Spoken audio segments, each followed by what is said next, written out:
All right. Hello, everybody. This is Constantine James, and here we have, Saint Wombo. Hello. and we are going to be covering highly requested series Arcane. Now, I figured I'd ask, how do you feel about this TV show? One of the biggest TV shows in recent history. This is one of the best TV shows in recent history.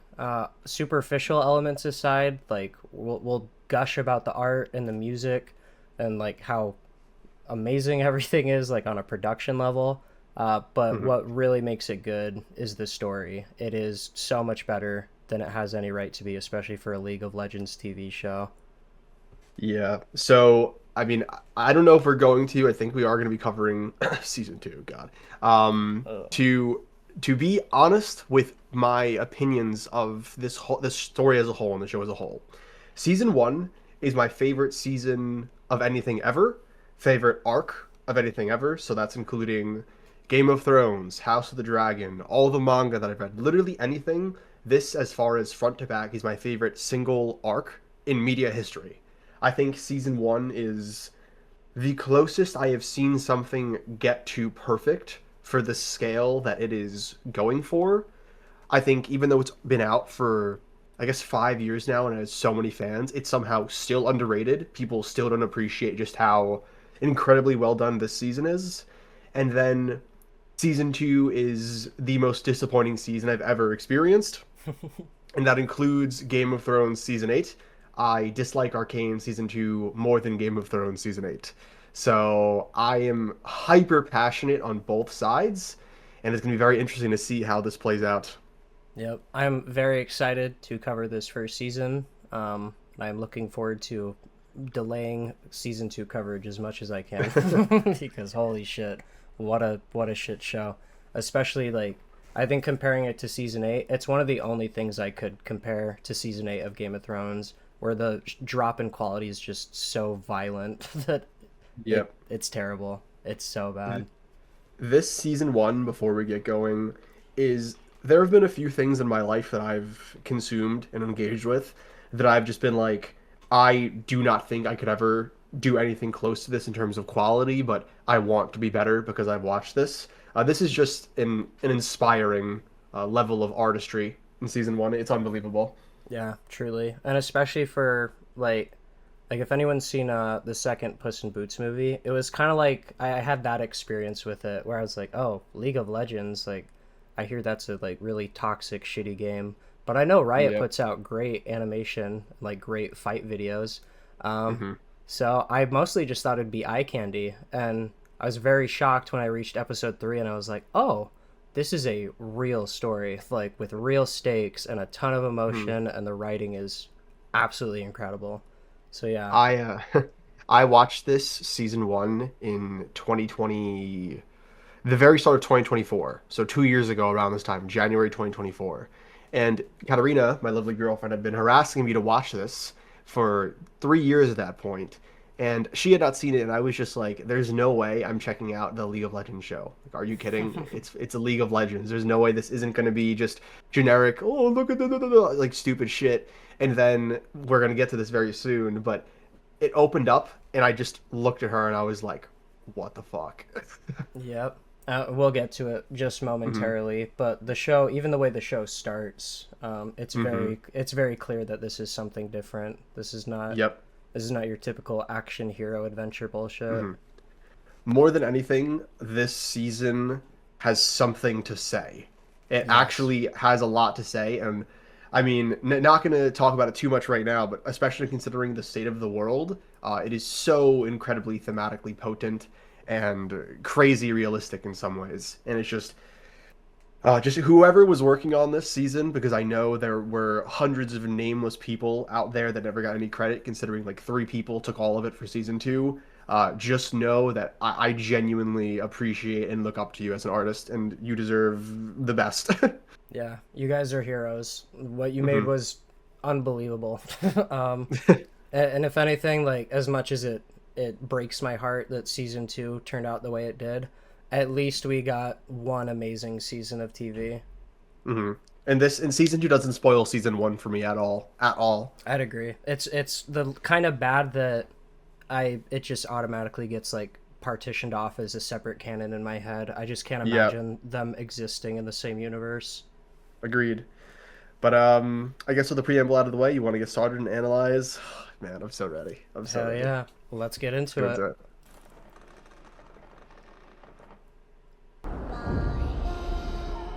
Oh, speed? I'm gonna do 1.25 maybe. I'm not against that, or 1.5, whatever you want to do. Oh, all we got on here is 1.5. I'm down 1.5. It's fine. Okay. So already it's like, what the hell is this? What Hmm. it's so stylized, it's polished, it's pretty, and like when you first jump in, it's like, whoa, what is going on here? This Hmm. is nothing like what I was expecting. Yep. What makes this opening so strong is how many different levels it's working on simultaneously. So, since we've seen it and we can obviously cover spoilers, my immediate reaction upon first watch is whoa. Like, the color is fantastic, the animation, the sound design, everything is phenomenal. Opening up the whole scene with this little girl singing this very sad song, this like longing song, while this scary ass enforcer is coming towards her with a gun after executing someone. It's such a potent way to open up the story. But on a deeper level, the song that she is singing, Dear Friend Across the River, is symbolic of how people from Zaun are essentially asking Piltover for a penny, nothing. They just want like a little bit of air, and that is still too much. Like they still suffocate them for the little bit that they ask. And it's symbolic of Jinx and Powder's entire arc of what she asks from Piltover and how still like they're denied. And that's what leads to this conflict. Yep. And the entire scene is bathed in this blood red, which, Hmm. as we'll shortly see, as we can see here, like a battle has happened. Like we know this is the aftermath of some kind of terrible violence. And framing the enforcers as kind of these like stormtrooper esque faceless characters kind of sets up the fact that we are going to like humanize Piltover, but we are still going to show like the horrors that they inflict on the Undercity. Yeah. I mean, it's stormtroopers to the next level because they humanize them and that makes them scarier. But one thing I just picked up on that even though this is my fourth time watching the season, I've just noticed we start the season with this color red and end it with the color red. When Mm, Jinx shoots the missile at yeah. with the head of government, it's the whole sky is baked in the same exact color rating. It's just oh. Yeah, we begin and end Hmm. with blood red, as if a cycle of some sort is repeating itself. Hmm. But yeah, it's amazing. Also, we get the tiny, like, I don't know if I'll be able to freeze on it.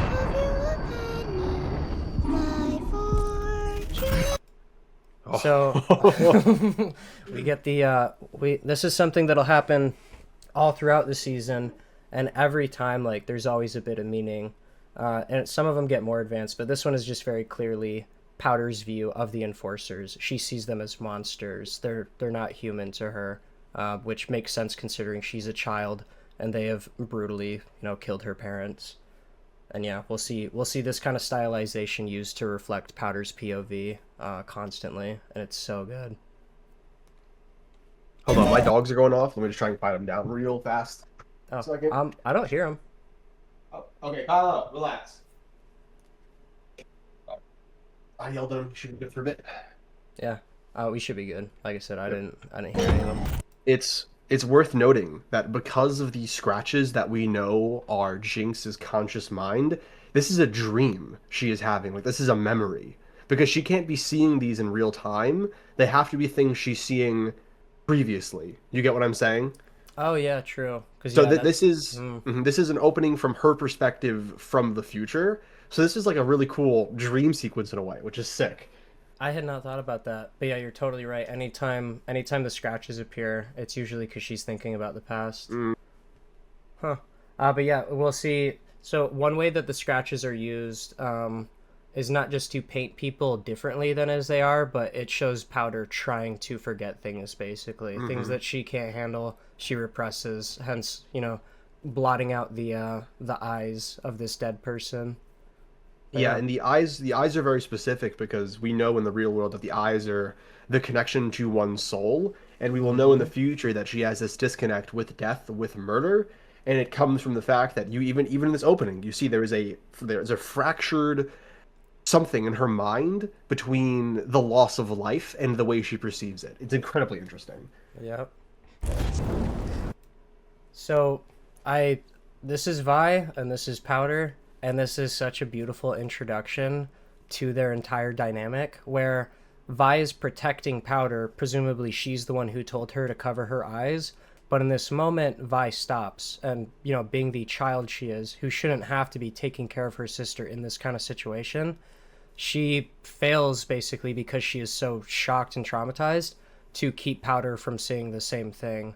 And the idea being that Vi will do her absolute best and she will be put in the situation where she needs to parent and protect, and she will fall short not because she's bad or a bad sister, but because that's how life works sometimes. Sometimes there's a challenge that unseats you or unprepares you. And yeah, she's not equipped to handle her own trauma while protecting Powder. And She's it's just very tragic. she's a parentified child, and it's very tragic. And what I also love about this moment is the way Powder only reacts because of the way Violet reacts, which is telling for her entire arc if she's always latching on and reacting to what other people are doing in their emotional response. Because she is, I mean, I believe she's, how old is she in this moment? Like four or five, maybe six tops in this moment. Yeah. And when you experience this type of trauma as a kid, I mean, it is physically impossible for you to be able to process it in a healthy way. It's just terrible. Yeah. And I also just want to take a shot here. People with specifically Jinx, she's been a very hotly debated character in conversation for years at this point. Look at what she is seeing. Like this is one, two, three, four, five. Looks like seven or eight dead bodies in a row. These people are mutated. There's fucking blood everywhere. Everything's on fire. If you see this as a child, like this is the type of shit that will mess you up for life, and it makes a lot of sense that her mental state is so fractured in the future because of this. Yep, of course. My God, man, Dude, it is just so powerful. it's crazy. It's just it's crazy. I don't know who looked at League of Legends and was like, "Hey, let's make an actual story out of this." But this is what we got, and holy shit, I got no complaints. Yeah. It's so perfect. The idea we kind of see the end of an arc that we'll come to understand later, but Vander opening by him beating a man to death, and then he walks up to the girls, he sees them, and he's the one who has to point out their dead parents to him, which Yep. is kind of symbolic of the fact that he's the one that led them here. It's his fault that these two are now orphaned. He I really like how the first thing you get of Vander is this like almost animalistic look that he gives them, where he thinks maybe this is another enforcer and instead it's just two little children.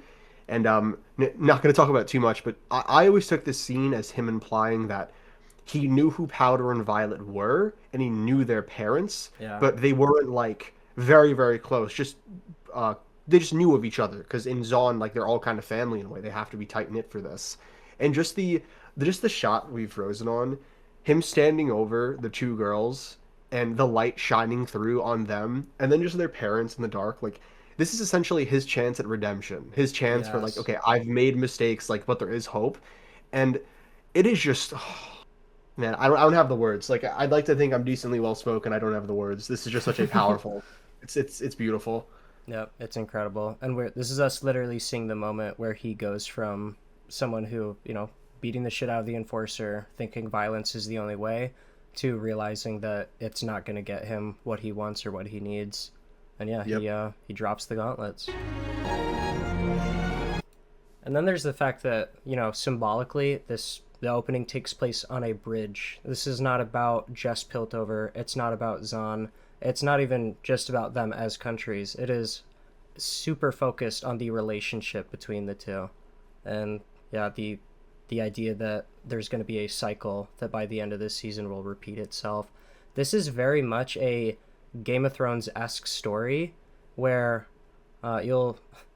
There's me kind of spoiling my next video, but when asking yourself what is the point of something like Game of Thrones, I think one of the like build-ups to the answer, which I'll save for the video, is that you and Quinn have talked about how you have like characters that mirror you, and how you can learn a lot about yourself and the world and like people you know by getting to better know the mirror. I feel like that's what Game of Thrones and Arcane are. They're giant mirrors that reflect humanity, and you can watch them and you can see all these characters that represent different aspects of humanity and conflict, and you can learn quite a bit about yourself. Yeah, I agree 100%. I think that's why so many of these characters, even though season one is so short compared to other stories, have lasted the test of time and have impacted people so personally. This season is not afraid to get really deep and dirty with what it's trying to say. And I think that's, for a lot of people, it's holding a mirror up to themselves where it's like, damn, like what? What about my life? Like what about my world, you know? Yeah, it feels like an honest exploration of humanity. And Yep. I like it. A tiny moment where we show that clearly Vi has some justifiable anger towards the enforcers, and then we end off with this amazing shot where you can see Piltover above all of the bloodshed, like it's untouchable.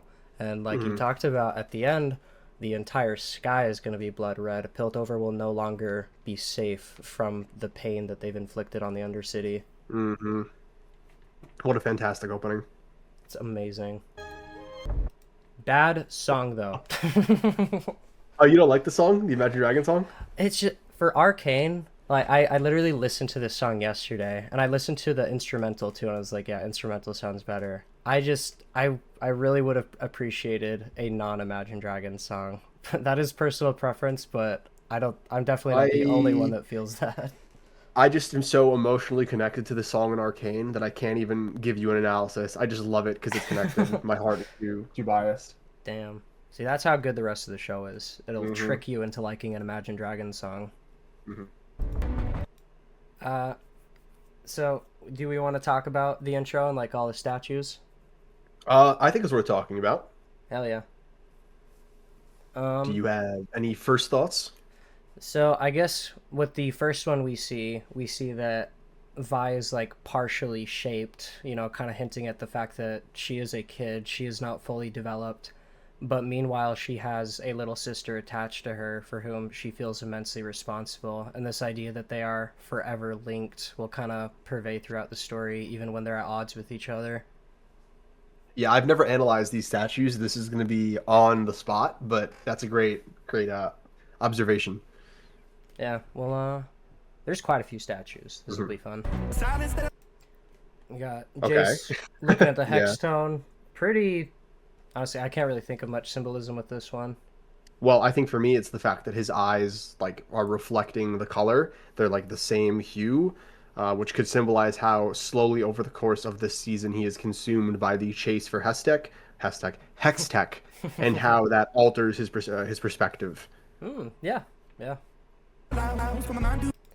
But his. Ooh. You'll notice that Victor's bottom half starts off encased in stone, and then it loses a bit of it. But even his feet are still encased, which what could that Mm. mean? And it's just Victor looking at a book. They're not. Yeah.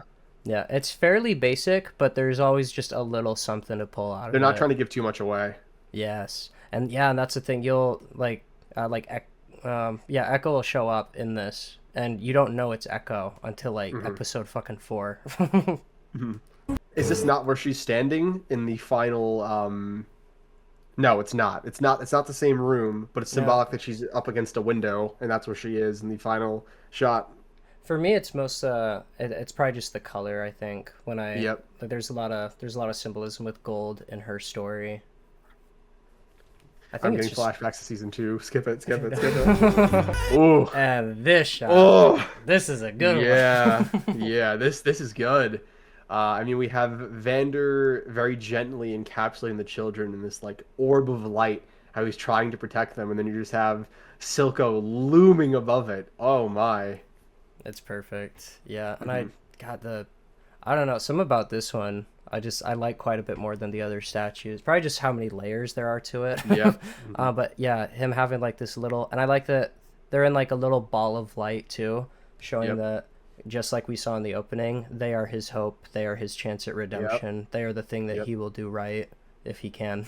um, So and good. yeah, And then of course we got Silco Luna. And Oh my god. dude, the fact that like his statue is allowed to actually like move its head, it's Yep. like, oh, who the fuck is this guy? You just get the one eye. Yep. They also just kind of poof away. Oh, it's so good. Yeah, they just kind of they disappear into him almost. Like he kind of consumes their lives. Yep. And then we got Echo's mask. It's just Echo being a badass. Yep. Just tough. So I think I'm pretty sure this is Victor. This is him running, and like he's got like the brace on from when Oh, he's look at that. Yeah, I've never noticed himself with this. Hex Tech. Yep. Yeah. Oh, and I like that the brace falls apart, kind of symbolizing Mm-hmm. that he won't even need it by the end. Yep. God damn. Yeah, Jason, look at that jawline. God damn. Chiseled. This harkens to one of my favorite moments in the series where you have one of the coolest fights and then it's ended and like it's followed up by a by kind of like consequences flying back into the story, which is Yep. it's such a cool moment where like you're just into it and you're like, yeah, this is awesome, keep going, and then something happens and you're like, It's a kid. Yeah, it's a kid. fuck. Like, oh That- shit, you should have stopped. Go back, go back. That's a major theme for this whole story is how children will lose their innocence due to the sins of their parents and the sins of those who have come before them. And it is just like, whoa. Yep. And the damage that it causes on like the entire setting, on the entire Yep. world when children are treated that way. Yep. Then we got good old Jinx just shooting her minigun. I am really glad we didn't actually get this moment in this season. Agreed. Oh, Yeah, and seeing the way that they broke everything to try to get us a similar esque moment in season 2, I am even more glad because giving me go ahead. giving me any visions of season 2 is like Bucky given the Hydra commands. It's like, But yeah, this is a beautiful, beautiful shot, and it's entirely symbolic. They did not feel the need to have a big fight between Jinx and Vi in this Yep. season, which is good because it doesn't belong here. It Yep. didn't need to happen, so it didn't happen. And that is the difference between this season and season 2. And this story and stories that are shit, they put the characters and the world building and the plot before their superficial desire to have like cool fights and Breach. shit. Breach. But yeah. Boom. We're locked. It's so good. I will say, first time I saw this, I was like, Powder. What a weird fucking name. Yeah, Does they toss you into it. does that have like an origin in League of Legends, or did they just give her kind of a silly name? I'll have to ask one of my friends to fact check us in the comment section. So we'll have that answer in a few days probably. Okay. Because my only thought is like gunpowder, maybe. Yeah. But it's also, why would you name your kid that? I don't know. But yeah, we start with Vi. We've seen them grow up now, and Vi starts off by leading, as we kind of showed her parentified in the opening. She clearly has a lot of extra responsibility and like kind of leadership even now. Yeah, she gets a lot of really good development in these first 3 episodes. Yeah, Vi is such a fucking trooper. I don't know how you don't love her. It's amazing. We're gonna get to that criticism soon, in like 3 episodes. Yeah. This blend of 2D and 3D, this is my fucking jam. I love it. Oh my god. I would just like Spider-Verse, Arcane, like kind of my favorite type of animation where you take best of both worlds and marry them. Yeah, it's this shot is we're not playing around shot. It's so beautiful. Yeah. And she says nice to get above it all too. Uh-huh. Kind of, showing that again, we even had in the opening showing that Piltover is literally and metaphorically above Zahn. And then yeah, just kind of enjoying a moment of being up here. It's just Breathing fresh air. Yeah. Yeah. And one day, I'm gonna shoot one of them down. And that's a great intro to Milo. Yep. Mm-hmm. So Milo and Clagger, they are, if you look closely enough, they're just people. They feel natural and like normal. But Milo very much serves like a critical role in Powder's story, where she is the voice of her insecurity. And right here we see her, you know, sharing her dream to fly in a blimp, and he shares his dream to shoot it down, which also shows the kind of the childlike desire Ooh. to escape their situation, but then what happens as you get older, where it's like, I'll never get to be in that blimp, so I'd rather just shoot it down. And Milo haunts the narrative, and thank you for pointing that out because I've made a connection now. With her shooting that missile at them in the final moments of the season, that kind of calls back to this moment of him being like, if like I want to shoot it down. And we know that Milo haunts her throughout this whole season, so in many ways she's like paying homage to her dead brother in this moment. Yeah, yeah, in a lot of ways. And like I said, it's that like bitterness, I think, that comes in once the childlike innocence is gone. Powder's still at the point where she thinks that's possible. She's like, "Oh yeah, Zonite like me could totally hop in a blimp Yep. one day." And Milo's at the point where he's like, "That doesn't happen for people like us. The best you can get is destroying that blimp and all the assholes inside of it." Yeah. Milo is one of the most underappreciated characters in this season. Yeah, he's good. Vi,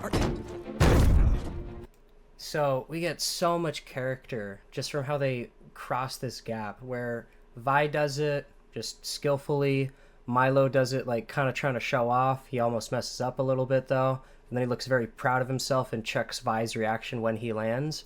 And then meanwhile, Clagger just does it without any like fanfare, and he's also grabbed a cupcake, and there's this giant thud. It's amazing. Just every He's opportunity they have, they use. he's more well adjusted. Milo has a lot of insecurities that he pushes onto Powder. Yeah. Because like we see here, like he's a little nervous that Violet thinks he's less than, which is because if he didn't, why would he care what she thinks, you know? Yeah. And he respects her as a leader, and then he projects that insecurity onto Powder, and then she just carries it for the rest of her life, man. Yeah, it's really sad too, because like as much as they butt heads, I really get the distinct impression that if they had grown up, you know, actually like grown up, Hmm. they would have like they would have been good friends. Like they're fairly similar, honestly. Like they both have a Yeah, lot to prove, and I don't know, it would have been so interesting. it's hard to, yeah. I think if they're able to grow properly, he would end up having a lot of respect for her. Yeah, yeah, and if anything, maybe he would be able to help her. Like he'd be like, "Hey, I know what it's like to feel like you don't measure up." But yeah, sadly we don't get that. And it's one of the again, it's just something amazing about this story where you have these are literal kids and they're doing arguably their best. So when things don't work out for them, like your heart just kind of breaks for them. You're like, I know you tried. They made rational choices. Like there's no ass pull in the writing to get a bit of tragedy. It all just flows Yep. super nicely. The scenes are just so airtight. Yeah. That's an interesting line that I hadn't thought about. But he says, "Couldn't we have just walked there?" The idea being that at this point in the story, it's worth noting that Zonites are technically they're allowed in Piltover. It's just that, as we'll come to find, there are certain rights that only people from Piltover can get that Yep. Zonites are not allowed. Like a big thing Silco wants is access to the what are they called, the hex lanes? What are they called? Yep. That the shipping lanes. Yeah, whatever they I are. forget. I don't know I don't know the exact term, but I'm with Oh, you. hex gates. Hex gates. X Gates. Yep. Yeah. Yeah. What did I tell you? That I'm ready. So we've discussed some eye symbolism with Powder, how you're saying the eyes are the window to the soul. And I love the choice in the opening act to have her eyes be gray, like her future is undecided, really driving home the point that Powder is in a lot of ways a victim, that if all these things hadn't happened, she definitely wouldn't have turned into the person that she turns into. Yeah, we're gonna talk about this more and more, but the world essentially creates her. Yeah. A lot of people talk about her like she is this person who's an active character who's making the world be what it is, when she is the unfortunate reality of what you get when you have decades of systematic and direct oppression. Yep. I am the monster you created. Yep. That's right. Also, this moment too, where Vi says, "What did I tell you?" Powder says that I'm ready, and then she's like, "So?" And it's like, well, on one hand, you would get why people from the Undercity would have to like push, like they'd have to grow up a bit faster. But at the same time, much like a story with Game of Thrones, it is very obvious to us like how dangerous and unsafe and like not chill this is. Where it's like, come on, Powder, you got this, and it's like, no, she shouldn't have to get this. She It's shouldn't have to leap a gap to try to steal something for Yep. Piltover. It's also worth noting that she only gains confidence when Violet tells her that she can do it. Like Violet is what grounds her as a child. Like she bases the way she feels about herself and her world based off of the way Violet feels about her, which is why in episode 3 when that barrier is shattered, when Violet draws a line in the sand, it actually makes her snap because Yeah. it essentially confirms all of the doubts she's had about herself from the one person who was holding that back. Yeah, because she's a little kid and she's already been through so much. It makes perfect sense that like this isn't like a grown ass adult being like super insecure. This is a literal child like worried that she might die if she doesn't cross this gap properly, and it kind of Hmm. shows as much as like Vi is amazing. It shows that even she is in the situation where she's kind of pushing her sister in an unfair way. Like this should not be something that Powder has to do, and it certainly Hmm. shouldn't be something that she should feel guilt for not being able to accomplish. Agreed. Also, I love that shot. God, dude, it's just this show. The things they do, like with just a couple seconds, are always so impressive. But showing the height from her perspective, showing that quick little slide from her perspective, really sells just again how dangerous and terrifying this would be for her. Yep. And that's again like she wouldn't have made it. You know what I mean? Yeah. Hmm. She couldn't have made it without Vi, and it just keeps driving home the point like this is a child. This is someone who shouldn't be in this situation, and everything that's Hmm. going to happen is going to be as a result of her being asked to grow up and change and deal with stuff that she's not ready for. It is also the worth noting that even though, like you said, she shouldn't be in this position at all, she has made a mistake. Like her footing was off. She makes a mistake, and it almost gets her killed. But Violet is here to catch her. Contrast this to their final moments in episode 3, where for the first time in their life, Violet is not there to Yeah. catch Powder after she makes her mistakes. And Mm. no shade to Violet, like that's my goat, and she's very valid for the way she acts in that moment. But it's just like the whole situation is unfair to both of them. Yes, and that's the other thing. Like, it's easy to remember Powder as a kid. You always have to remember though, Vi is also a child. She's like She should 13, not be. dude. She She's should not be 13. doing this either. Dude, Uh, at 13, I wouldn't trust myself with an egg, dude. Like yeah. what? Nothing. Let alone a whole ass kid. Yep. And yeah, what better way to justify all of Powder's insecurity than to show that she literally wouldn't make it without Vi? Like Yeah. everything she feels is completely justified because. And you see her looking down. Like you see she's looking at, you know? Yep. Yep. That would have been me. That would have been me with Hmm. that. Like, I'm sure that's her thought. Like, oh my God, would have died if it Yep. wasn't for my sister. And yeah, so naturally, any idea of her being abandoned by her sister would be completely terrifying. Not even just on an emotional level, but on a survival level. Hmm. And she fucking thanks her, which is Yeah. crazy. Like, bro, of course, would have been a dick move Sister. not to catch you. Also, their clothing, I forget, like, it's all, like, very mismatched and raggedy. And you can tell they got, like, pads to help with, like, all Yeah. the rough and tumble that they're going to be dealing Mhm. with. But nothing they have is, like, properly fitting or, like, symmetrical. Yeah. Tiny little eye roll showing that Yeah. Milo is annoyed that she is here. Which, again, like, yeah, he should probably be annoyed. They don't really need Powder here. Yeah, see, like that's the crazy thing is Milo isn't wrong. Yeah. She should none of them should be here, but especially Powder should not be here, and that is on Vander. Okay, and this is a really interesting Yeah. conversation. I love Vander as a character, but I think part of appreciating him is knowing that even though he meant well and he was a loving father, he was not ready for children. And Yeah. the world itself was not ready for children, just like where they're from. And Yeah. again, it's just you have all of these characters who are just getting fucked by Piltover in every way imaginable, and it's just there's nothing to be done. Like there's literally no way out of it. It's just picking the worst of like 100 different evils. Yeah.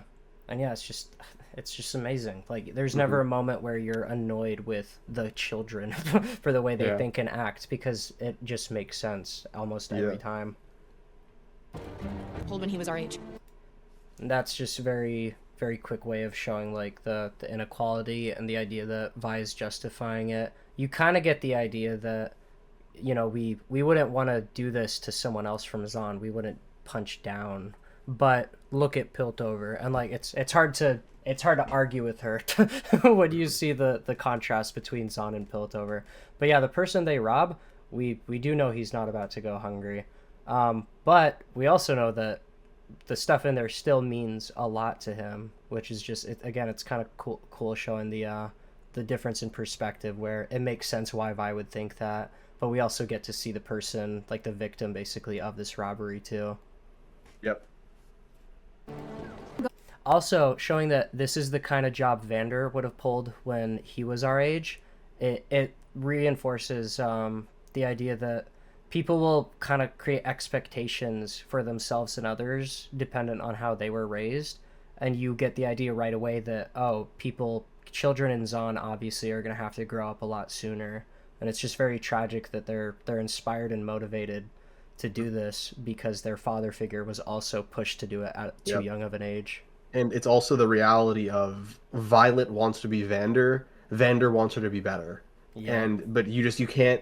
Again, this is showing that while Violet is very capable and a very impressive 13-year-old, like, she is still a child. There are just some things that you cannot physically or mentally understand until you are significantly older. My fucking dad used to tell me that shit when I was a kid. I'd be like, fuck off, dad. I can understand everything. Like, what the fuck are you talking about? And now that I'm like 22, a little older, I'm like, yeah, there are just some things that you can't know until you've grown up a little bit. And Violet does not understand that yet, which is very interesting. Yeah, there are some things you just have to experience. Going. Are you with me or not? I will say that's a very precarious way to swoop down and get there. It is kind of funny to me that we don't show the other kids getting down there, because I don't know how Powder would have managed that. I mean, maybe Clagger. I would think Clagger would help her. Yeah, probably. Yeah, probably. Yeah, see? Yep. Clagger helps her. Damn, good. Bro didn't even have to see it. He just knew. I know my characters. Bruh, I mean, we haven't really talked about Clagger, but he is just, like, we kind of showed it with the cupcake scene. He's just the guy that does what he has to, and he doesn't ask for any, like, credit for it. And it's kind of sad, he's just a good guy. Even just now, like, I didn't recognize that was something he had done for her. So that's crazy. I think that's a byproduct of him being the weakest in terms of characterization of the four, but I don't think that's a flaw of the story. I just think there wasn't much more needed. Like, he's just a good guy who cares about his family, and there's really not much more you need. Yeah. I also wonder, I kind of wish they gave us a reason why he's always wearing the goggles, because it's just him, and it would kind of be cool if, like, I don't know, there was some justification for it, because he almost never takes them off, and they do end up being very important symbolically. I'll find you an answer soon. I'll somehow find one. Hell yeah. Animals. I love Milo saying animals, because honestly, just wait a couple seconds. Him also picking a lock is a big moment for him later on. Yes, yep. God, dude, this show is crazy. We've been It's recording like- for 43 minutes, and we haven't even gotten 10 minutes in. It's so good. It's monstrous. It's too good. It's criminal. It shouldn't be allowed.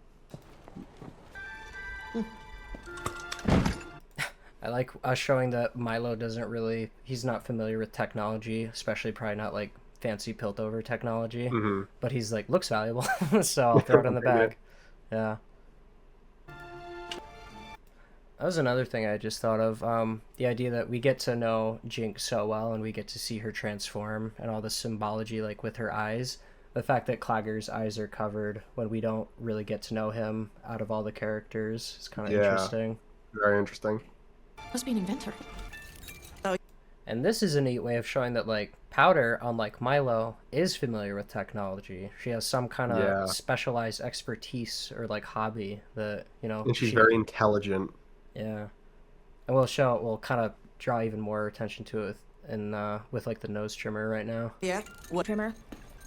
Again, showing that it would make sense that like, oh, like how do they know what a nose hair trimmer is of all things? And it's like, well, they're constantly picking through the trash, and here Powder is identifying something that Yep. looks pretty fancy, and you get the idea like, oh, like because they're constantly using the scraps of Piltover stuff to make stuff. Powder's probably seen many a nose hair trimmer in the trash. Yeah. But yeah, it's so cool. Keep an eye out for any junk. And that's one good reason why, because I was like, why bring Powder here? Well, I think Vi's kind of trying to help Powder grow up, even if it is too fast. And B, Powder actually has like some specialized knowledge that would help them loot this place more effectively. She's competent, but not in a way that people generally understand, but Violet does. Yep. Yeah. And also she's right in the sense that it's kind of funny because, Powder hones in on the one thing she doesn't recognize at all, but she does end up grabbing the most valuable thing from this place. I love the mention of Echo. Yeah, already establishing him. When you hear little man, I actually thought of like a man, like a dude, like some kind of so did I. Some kind of monster that's like, you go to this house at this time and you'll get you'll get what you need. Like Steely Pate. You get born lucky. I like that too. Just kind of showing, like, not to say that everyone's situation is a result of luck, but obviously when you are struggling and when you're in such an unfair situation, it's hard not to assume that the people who did make it made it out of luck. And we will kind of see that that is the case for somebody like Jace. As skilled and talented and good as he is, he got lucky. Like, even his whole story starts with like a mage finding him and saving his life. So, Right place, right time. Mm-hmm. yeah, exactly. And yeah, he's like a patron of the Kiramans, like one of the most powerful families in the city, which is why this is going to be such a big deal, this robbery. But yeah. I forgot about that noise. Sandwich! A little ooh. But again, like, sure, it's funny, but she's probably never or rarely eaten anything fresh. Yeah. Like finding a stupid little sandwich, something that we take for granted every day, to her is like, oh my god, it's like lobster and steak. Well, and you could see her excitement, and then like her reaction when she takes a bite. She's like, oh god. Oh, That's amazing. Like she's just so, it's like real food. that sound was so funny. But yeah, it's and it shows too, the Piltover people wouldn't appreciate it nearly as much, like, because they're used to good food, but B, they waste it. Like the idea that, again, Piltover has plenty and they could actually help and create positive change for Zon if they wanted, but there's just all this excess and waste because they don't actually give a fuck about the Undercity. It's the dear friend across the river. Like, they're asking for pennies and it's still too much. Yeah, and again, it's two sandwiches they look like good sandwiches, presumably Caitlyn and Jace's, and they just fucking left them there, like on the table. Like they were probably gonna throw them away when they got back. So yeah, just again, like even the tiniest detail, just showing the disparity between the two cities. Mm-hmm. I like that she tries to just pick it up at first to see, like, could I take this whole thing? I think it's all right. This is expensive.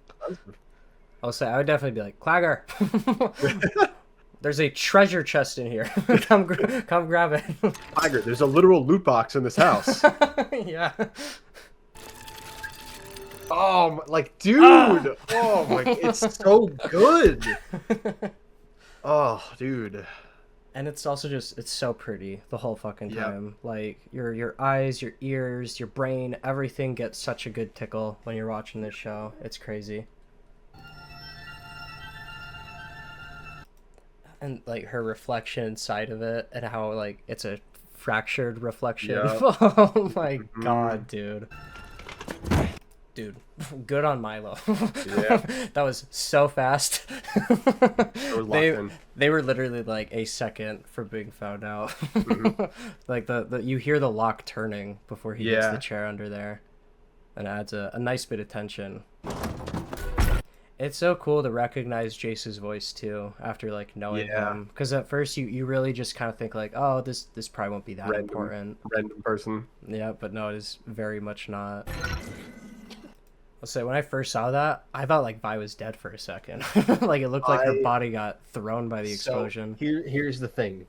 I was immediately like, nah, they didn't kill her. Like I was like, they wouldn't kill her. They wouldn't kill a child in the show, no way. But it's just worth noting how violent this explosion is with just one of those things. Yeah. And we'll talk about more when we get there. But when we get to the third episode, it's just like, oh no. I just love the explosion effect. The moment we're about to have where everything crumbles and there's like bits of paper that are burning with like blue fire. It's gorgeous. And of course, it's funny, like she was closest to it and she's the first one either standing back up or she didn't actually even get knocked down by it. Yep. But again, showing that Vi's just a trooper. And her first priority, of course, she scans all of them. She's like, "You guys are okay, right?" And then she checks for additional danger.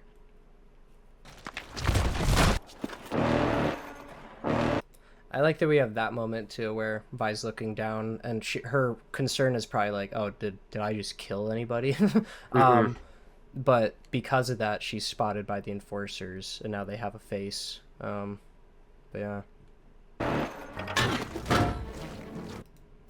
So not a lot to say as they're running from each other, but just very briefly throughout, we get like bits of character, like how the way they run, the way Vi's like pushing people, just kind of barreling forward. The way they all cross the stairs, the way Milo kind of slaps into the wall at one point when he's trying to round the corner. It's just, I don't know, there's all these little flourishes throughout. I like the way the bridge nearly splits in half. When you cross over from Zon to build over, it just lifts. Oh, yeah. I didn't think about that. Yeah, and I like that too, the idea that, they just been fucking around in Piltover. And after this, they're gonna have to like kind of keep on the down low. The idea that the door is shutting behind them. Man, not again. I just got this shirt. Time was the last. And this is so good. But they all tumble in from this shot. We linger on the frame. And then there's this cute little moment where the three of them are in frame, and then when the attention turns to Powder, they'll like Clagger will turn his head and she'll be like revealed. It's just very neat. Time we were gonna do this. Well, this time's the last time. Guys, what was it? What the hell happened back there? I love it. It's so good. She's so cute. Yeah, and it's adorable. And it's also just, I don't know, you can't help but feel bad for the 100th time. Where it's like, what happened back there? It's like, oh, did the literal 6-year-old fuck up? Yeah. Things you didn't do. Guys, That is such a zinger. Yeah, that's... Could fill a damn library with all the things you didn't do. And again, it shows that even when he doesn't know what happened, Milo has enough of a chip on his shoulder that he'll just assume it's her. And he is technically right. not wrong. That's like, again, it's just another instance of like, he's a bit of an ass about it, but he's not wrong. Yeah. Well, that's the thing. Like, if he knew that, oh, you grabbed a bunch of like valuable looking crystals and one of them fell and exploded, like, I think even Milo would be like, oh, well, clearly you didn't mean to. But all he knows is that Powder went into a different room and then an explosion happened. Yeah. So. we just emptied a Piltover penthouse right under the Enforcer's noses. So, if you're done beating yourselves up... I think it's funny that she says right under the Enforcer's noses when they when they had to like hightail it out of there getting chased by a bunch of them. Yeah, it's the childish outlook Violet has, where she thinks that Yeah. what they've just done, they're gonna get away with it. When it's just like, ooh, you do not understand the way this world works yet, do you? Yep. Let's get this home. So this little ambush at first comes off like it's spontaneous, but we'll find out later that Silco hired Deck and presumably his friends to follow them. But then here he goes out of his way when he sees the treasure to try to, steal whatever they got in the bag, which of course makes sense for a young upstart in the Undercity. It furthers your point of, because of the way this social and economic system works, it encourages people who are on the bottom to climb over one another to Yeah. get to the top. Yep. And it kind of shows like with the line where Vi very clearly wouldn't want to steal from the Undercity. She'd be like, oh, well, obviously we'd want to do Piltover. The line about no one up here is going hungry, it kind of creates an immediate divide between you know, the idea that she has some kind of honor, and then meanwhile, as soon as she gets back into the Undercity, there are other people there who are like, well, we don't care who you are, we'll fucking rob anybody. Like, that's how desperate we are. But I love too that Clagger's just, he's so reasonable. He's just like, well, we don't want to fight, guys. Even though Clagger, out of all these guys, is the tank. Like, he's the one who's not gonna get hurt that bad. He's the got one the who's gonna 750 win. HP. Yeah, but meanwhile, like, he's very clearly trying to protect his friends, who they're the ones who are really at risk. there's no reason this has. Beautiful. Just beats his ass. I do kind of wish it did a bit more damage. Like, that thing is full of metal. Yeah, I mean, it cut him immediately. Like that's It did probably like a cut him, fractured bone. Maybe. I guess we'll have to see. He gets a walloping, though, by the end of the fight, no matter what. I love Vi throwing the bag to Powder in a way, like, protect this, but also, you know, protecting her. Showing that I don't expect you to fight. I just want you to, like, play keep away with this. Yep. And I like how Milo was looking at Violet, and you can see Clagger kind of looking towards the guy already in this moment. Yeah. Yeah. Yep. Yeah, he got hit pretty good.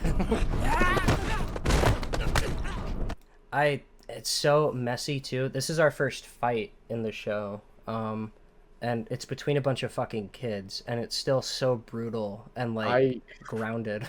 I was shocked they took it so far for the opening, just like how much they beat the piss out of each other. Yeah, I do think until you realize what the story is and what's going on, I do feel like a lot of people have a hard time myself included, fully appreciating what's happening until they get to episode 3. And then with hindsight, you can look back and appreciate a lot of what's going on. But before the moment, there are a couple moments, but before you get to the moments like the ending of episode 3, there are moments like this where I was like, oh, what are we doing here? We're gonna get to one very soon where I was like looking back, it's like, god damn. Yeah. Dude. Clagger is just a fucking, the way he just picks. So the guy like charges. I might even slow it down. You chill with that? Yeah, that's fine.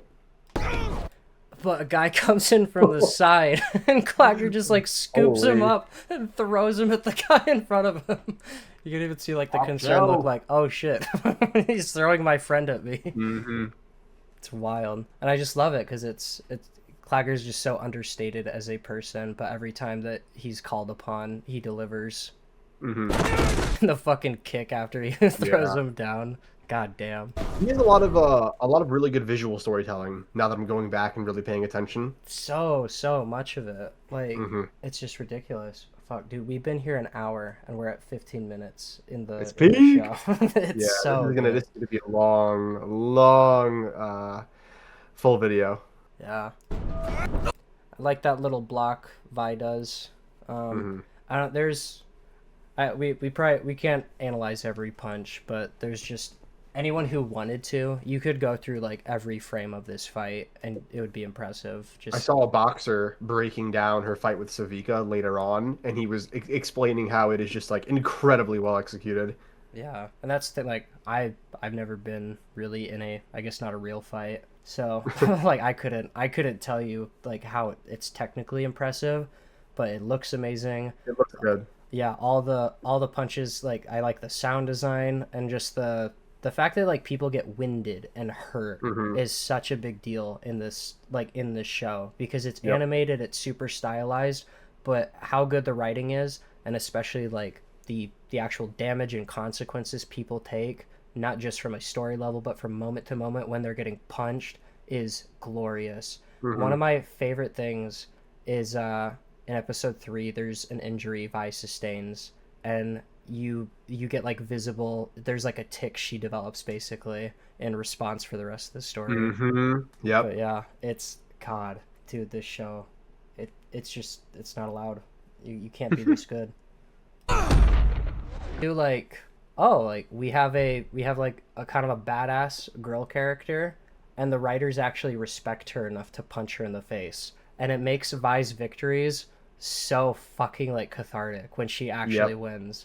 Like, she works so hard for every victory, and it makes every victory that much better. She's a dog, bro. She's a dog. She's amazing. I love every character in this, but holy shit, Vi is a unit. I love to like we show that Milo's not super good at fighting. He does a lot of like ineffective blocking. He ends up on the ground a lot. And I love this little moment where he finally gets the upper hand for a second, and he doesn't even deliver a punch. He just like brings his forearm down on his enemy. Yeah, yeah, just showing how again messy and like unclean it is. Like, bruh. The music, It's so beautiful. the visuals, and I get that like for all we've talked so much already about like how the kids don't belong in this situation. This is like the frame to symbolize that, just showing that like all these kids are so like mind fucked and they're in this terrible situation, and meanwhile they're ripping each other apart even though they're all kind of the victims of a bigger monster. And meanwhile, like, Powder's kind of the only one who sees the horror for what it is. The other kids they're in it. Like, bro. The fights feel real. It's so good. I don't know, when you watch a Marvel thing, when people are getting hit, there's, like, no reaction to the hit. You just hear the... But with a show like this, every time someone gets hit, even if it is a smaller hit, there's at least a smaller reaction. So yeah, when you get uppercut, she like stumbles back like several feet. It's just everything has weight and impact. That is so satisfying. Holy. Just whooped him. Like kicking him through a fucking like wooden box too. So you get the extra like noise. It's so amazing. Showing that she's tired, she spits out some blood, she like holds like a place where she's been presumably hit a bunch, her hair is all messy, she's bleed. It's bruh. The details. Fucking pocket sand again. Clagger just doing whatever he has to do to make it work. This is where Derek Turnbow got it. What's up? This is where Derek Turnbow got the move. Forgot. Like this little moment too with Milo, you can see like the panic in his face, but that like kind of that like little that little flail with his legs, just trying to keep the guy from hopping on top of him. Doof. Bro, this moment has way too much aura, where she's just like, "Oh, you got a bit left in you? Let me just wham." Wanna see how that ends? Oh. Where to begin? Firstly, because this whole fight's been very violent, but there's never been the intention of like we're gonna kill these people. It's more just like we're gonna beat them up, we're gonna have a little bit of rough and tumble, we're gonna get hurt, but it's not gonna be anything truly serious. Yeah. And the fact that the second he pulls a knife, she walks right up to it, and it just gives you this feeling of, I think Violet actually might have killed him here. If he kept going, I think she would have killed him, because that's just like what she's willing to do to protect the people she loves. And I think that's her echoing Vander. Yeah. I also think the part of it is he knows who she is. He knows that she's connected to Vander. And we'll get the sense pretty soon that, even though Vander is much more peaceable, he still runs the Undercity. And if you cross his kids, there would be some consequence. So killing one of them, just stupid. It's just a stupid move that would probably ruin Deckard's life. There's a line in the sand. There's a line in the sand. Easily. Yeah, and I think that's what Vi is saying. Like, kind of at the start of the scene where it shows the difference between people like Vi and people like Deckard. The idea that Vi is less willing to steal from people from the Undercity. This is her being like, are you that bad? Like, I get you stealing from me and beating me up, but are you really gonna fucking kill us over this? And I also want to say, like, I'm not saying I think Vi is like a murderer or someone who with evil intent. I just think there's a very clear moment here where it's just like, I do not want to take it there. Like, don't make me disappoint you type of shit. Yeah. Yeah. It's just very much she puts it perfectly. You want to see how that ends? And the answer is no. Like, he doesn't want to find out what's going to happen if he tries that. That's a little tick that Powder has for the entire story. She'll, like, bite her lip, like, in anticipation, usually during some kind of fight. My big thing with this scene is the fact that we just established previously with Vi that when it comes to, like, true serious bodily injury or death, it's like off limits for her. You know, like it's not a line she's willing to cross. And in this moment on my first watch, I was like, go off, like, defend yourself. She just threw a grenade at this person. Like, she Yeah. just threw a pipe bomb. If this goes off, he is going to die. Or at bare minimum, be grievously injured, like, really badly. And it's just crazy how this child, you can already see that she's not well adjusted. She's been, like, messed up by this world. She just threw a pipe bomb at someone, you know? Yep. Yep. And yeah, And it's not her fault. yeah. And the idea too, like it just shows the contrast, the idea that she's got a little kitty cat painted on it where I get just it's kind of this twisted version of youth where it's you should be allowed to be a kid and inevitably you will be a kid when you are a kid's age, but in a world like this you can be made to kind of turn into something that you wouldn't otherwise, which is kind of the whole thing like with Powder's story and like with her eyes and the fact that her fate is not sealed until certain things happen in her life, and then at that point it's kind of hard to you have a hard time blaming her for how things turn out and how she turns out. Mm-hmm. Bruh. So funny. So I'm curious, do you think she was trying to just dump it over the side, or do you think she was trying to like throw it away so he would grab it? I think she was just like, I'm not letting you steal it, and just chucked it and didn't really think about it. I thought she was basically like, "Oh, go for this." Like she didn't mean to actually throw it into the water. I thought she just wanted to get him off of her back. And she's No, like, if I throw the treasure towards him, he'll turn his attention away from me for a bit. I always thought it was like, "Yeh, I'm not, don't come after me. There it is. Go get it." That's crazy. But just either way, it's funny. Yeah, either way, it's like, damn, Powder. Like, I don't know. I mean, again, it's a kid. She ran away from a brutal fight.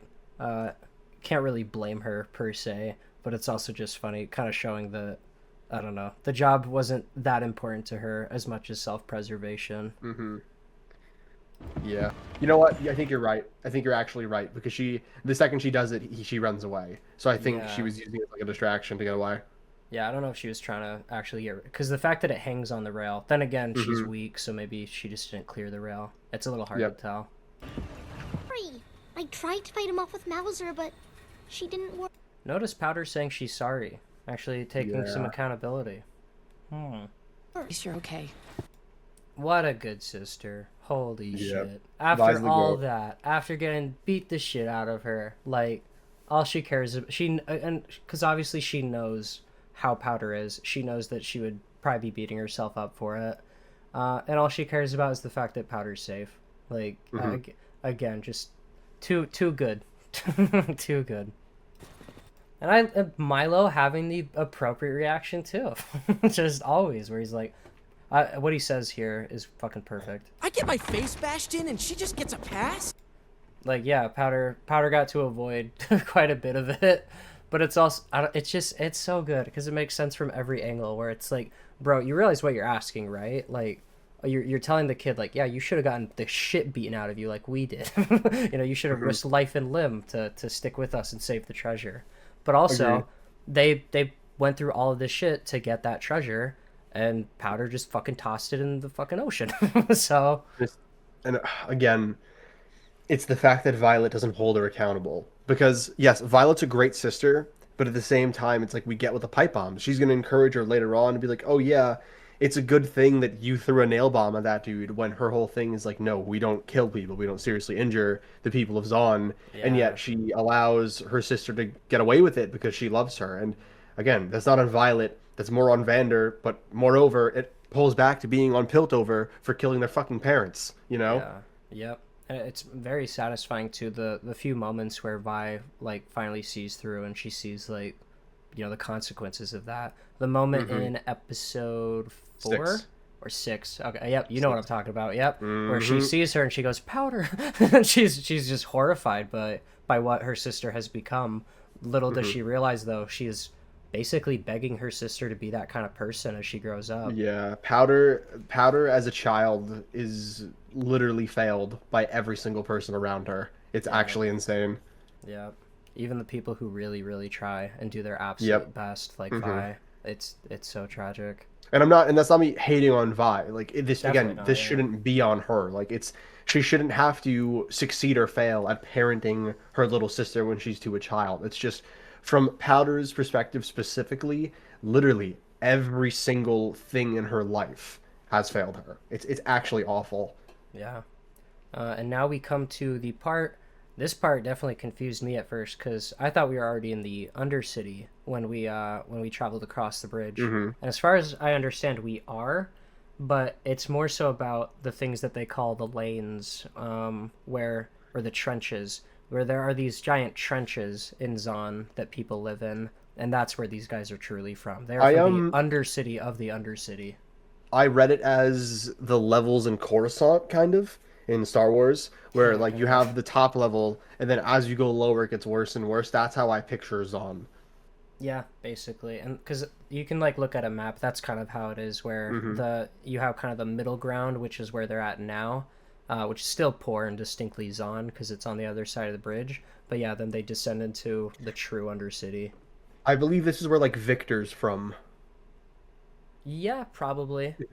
It is a little hard to get the idea of exactly like where things are geographically because the trenches are just underground basically, but I think you'd be right where because we see the shot where he's like swimming in a canal or he's near the kids that are swimming in a canal just below Piltover.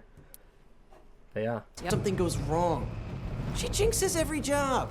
Just drop it, my. Holy. Yeah. Just a wee little complaint. I'm sure that won't mean much of anything, you know. That won't be the genesis for her name. It doesn't embody all the insecurity that she'll be dealing with, and it's not like it's an accurate statement either where, you know, bringing along this kid probably fucks a bunch of stuff up regularly. God damn, dude. So Holy good. shit. Hello. We joke about like George R. R. Martin making a deal with the devil or some shit to write Game of Thrones. Like I get the same vibe from this where it's like what Yep. what kind of crazy mind altering drugs did you take before writing this? It's incredible. Yeah. And we show too that I think that Vi is kind of worried that Milo's right. That she has some understanding that yeah, bringing Powder along does cause problems. And then maybe even she's a little frustrated with her for throwing it in the ocean. But at the end of the day, like she's gonna hide it from her and just kind of showing that as a sibling, you should be able to express some kind of frustration. But as someone who's put themselves in like kind of a parental role, you don't, you know, it's almost your responsibility to not. She's to make damned a if she kind of does, voice. damned if she doesn't. Yep, exactly. What a reveal, man. Yeah, and I love just the contrast is crazy where I think you can even still see, I'm pretty sure that's the idea that this is still the Piltover Capitol building. If not, it looks pretty similar. But the idea that you have all these like, I don't know, you got these trenches that stand in such a sharp contrast to the city they just came from, and the color is like the most notable thing where it's all washed out except for this like ominous kind of sickly green compared to like the gold and blue of Piltover. It's also worth noting that Piltover goes up in terms of skyscrapers, Zon goes down. Yeah. Yep. It also looks dope. Like just the idea, like the these vibes? people living in the sides of like the trenches, and you have all Yeah. these like bridges connecting the other two sides. The vibes are immaculate here. Yeah. The first time I saw it, I wasn't a fan of the music, but every time I see it, like have seen it since then, You it's and the grown on me. music. Just watch it. It's good. Like I said, the first time I was like, but I've liked it more and more every time I see it. I feel like it fits pretty well the vibe that they're going for. Show Milo having no qualms about stealing a little something, which I'm sure they've all stolen from Undercity people for before. sure. But again, the idea that it's just funny Vi going out of her way to try to rob someone who she thinks she could justify it. And then Milo right behind her like, I don't give a fuck. Great. This was like one of the only things in the entire show where I was like, that's probably something from the video game. Oh, definitely. Oh, there's even like Yoshi looking eggs over here. Yeah, this is definitely a call. This is definitely like an Easter egg for something. Yeah, but I'll say that this is like this is probably like the only thing besides like certain elements like weapons or like character designs where it's just such a well realized story and the world building is so good and like the aesthetics are on point where you don't really notice. Like, again, it's literally just a little rock beetle that I was like, you look a little out of place. Everything else fits perfectly. Hmm. And I'm pretty sure we'll see her later, unless it's just. Yep. I'm pretty sure that's the same character. It is. Okay. But she actually knows Vi and the kids, which I think makes this kind of funny. She's like, "Hey, hey, Clagger," and he like nervously just keeps walking.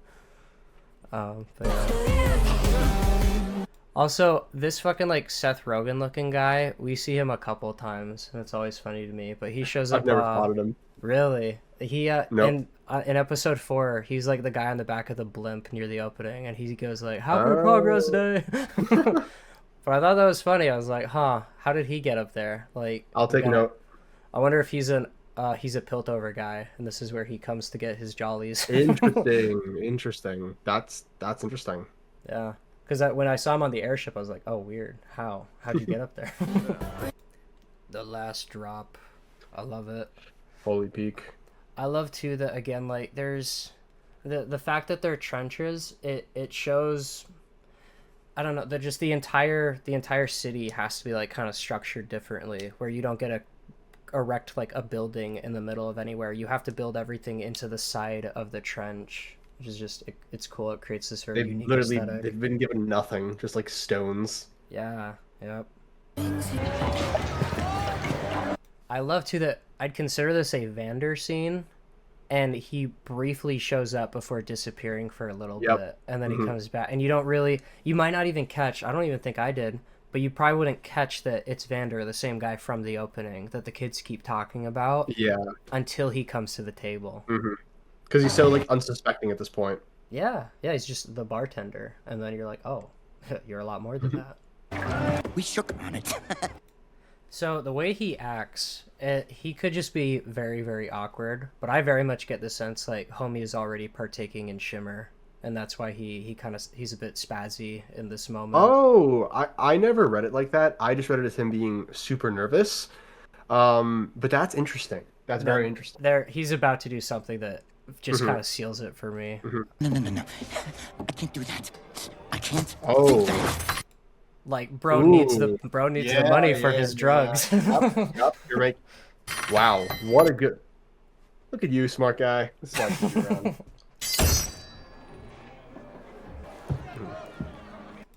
around.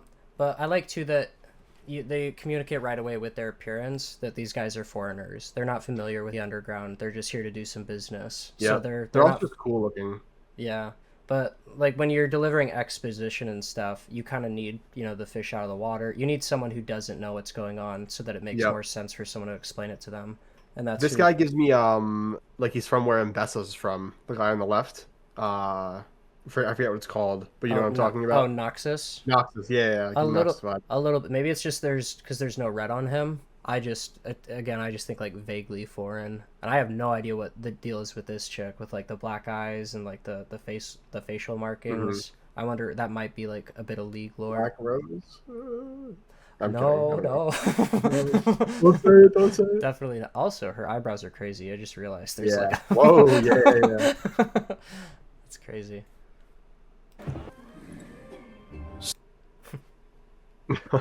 So, it is worth saying that I really like the way that Vander immediately establishes that he understands violence is part of the culture, but he finds ways to like work around it. Yep. And yeah, I like to this comes off almost as like just generic, oh, we protect our bartender. But they very quickly clock that something more is going on, and they're like, oh, you're that guy. You're Vander. Yep. So I don't know what game, but I like this little pool table here, and I'm pretty sure it's that sick. that shows up in like one of the final fights. If I do some crazy shit with this table. Just give Huck the rest of what you owe him. So I like that the guy bullshits him. He's like, we were just negotiating. And Vander kind of plays along. He's like, oh, okay, now you're speaking my language. But then then he's just like, you're gonna pay him what you owe him. Like that's my quote unquote negotiating with you. He takes control of the situation so incredibly quickly. He just sucks the air out of the scene. Yeah. And I wonder too, like, I don't just how like sheepish. What's it? Huck or Huck? I want to call him Hux almost. I think it's Huck. Hux. Oh no, Hux is Star Wars. Yeah. Yeah, Huck. How like nervous he is. I wonder if the idea is like, because you get the idea that this is a bit of a community. He knows Huck. He knows him by name at least. I wonder if he's self-conscious because he's like, oh, Vander doesn't know what I'm using this money for. Yeah. Oh my god, I just realized, where would he be getting Shimmer? He'd be getting it from Silco. Yeah. So I wonder if that's on his mind. He's like, oh, Vander would kill me if Also, he knew. you see the very faint purple hue in his eyes? It's faint, but it's there. Really? I don't see it. I'm not gonna lie. I'm even going crazy. You might be. I just don't see it. And I'll let you. I'm a itty bitty colorblind though, but that's like red and orange. I don't think I'd miss some purple. Gotcha. Walk out of here in one piece. Yeah, like I said, the guy bullshits him. He's like, we were just negotiating, and Vander pretends for half a second basically to be like, yeah, I believe you, but then he's like, well, he doesn't believe him, which is why he's like, yeah, you're just gonna pay him what you owe him, or you're gonna get ripped apart. Yep. So Vile. this is something that I don't know if everyone's gonna get. This reminds me of Guest Right from Game of Thrones, where it's like once you break bread under someone's roof, you have essentially made peace. And I just really like that little moment. Yeah, I do. That is the vibe I get from him passing the pipe. Just like, I don't almost this just him extending an olive branch basically. Yep. Oh, he took the goggles off. Yeah. They do come off. Learns none of this. No worries. That's funny. I only remembered him taking them off when he talked to Echo. I wonder how that probably happens a lot more than I I realized. wonder if he has issues with his vision, and those are like makeshift goggles he uses because he's rubbing his eyes right now. Yeah, you're probably right. They're probably just like actual like lenses, like glasses. Yep. Because they can't afford real glass. That's great. Okay. Huh. Yeah, we've pretty much already discussed it. Just the kids, their reasons for being annoyed at each other and doing what they do are all very good. All very valid. Yeah. Then we got Vander coming in. This the shot like immediately framing him as like the overseer, the protector, the father of all four of them. For better. Classic. That just makes me think of Vi, because Vi, just Vander and Vi have so much in common. The first thing is, "Are you all right?" To them? I love how he just, again, this is a problem with his fathering. He puts so much onto Vi. Yeah. But it's also like just the world they live in. It's like you can blame everyone individually and then you just keep following the trail and like all roads just lead to Piltover. They all lead back to the people taking every ounce of food and being from them. But the fact that like they all made mistakes. This was a group effort, but he addresses Violet specifically for her mistakes. But we were saying about you had just talked about how Vander kind of unfairly but understandably puts a lot of it on Vi, and I like that we very quickly will get a conversation explaining basically why that's the case, that he understands how the kids view her, and that he kind of has to put more pressure on her because they all look up to her. But yeah. Little man. So I like that they all try to protect Echo, even Powder, who kind of does end up ratting him out a little bit. She at first tries to say, we just heard it at Benzo's shop. And I think Vander immediately is like, I wonder who you would have heard it from. Yeah. We're gonna meet him soon, right? Echo? Yeah. Yep. And as soon as that happens, Vi immediately, again, like, you can talk about how Vander puts so much on her, but Vi is already doing it, which is so sad and admirable and tragic. The idea It's already ingrained in her. Yeah, she's like, it's on me. That is her response. It's like, bro. Oh. I always says we have to earn our place in this world. I also. And I like too that again, like she's saying like you've made me this. You're the reason I did it. God damn it. Sides off limits. And that's very important. Where he says, Why? and after seeing the intro, you could get you'd get like, okay, he's become a pacifist now. But in that same scene where he realized it wasn't worth it, we had Vi clenching her fist and looking at the enforcers in Piltover, blaming them, being like, yeah, I kind of want to get back. She hasn't had that arc yet. This is a conversation we're gonna have more in a few minutes in the next few episodes. But Vander's attempt at being a pacifist will ultimately end in failure. A lot of people like to act like Silco was just wrong in his methodology and Vander was righteous. And I honestly think the creators, especially season 2, think that way as well. Yeah. But my conclusion is Vander's way is just appeasement. It's working as in they stay alive in the short term, but eventually it ends in war regardless. Yeah, like it. Sorry, I got a burp. It's admirable, but you can, like, if you look at this system, if you look at what's wrong with it, he's not doing anything to change it. He's not doing anything to fix it. He wants to give Vi and Powder a better life in like the decrepit ass Undercity. You know what I mean? And even he is not prepared for the threats from within, like Silco. So And yeah, and we're gonna talk about this more when we get there. Silco like wins. Silco frees on. He just doesn't give up Jinx. I would argue Silco's biggest crime is the fact that he turns a bunch of people into like drug addicts who rely on him and really revels in that power. But in terms of what he needs, like in terms of his ideology with Piltover, he is correct in they need to break free or they are all just going to die eventually. And Vander, in many ways, understands the cost.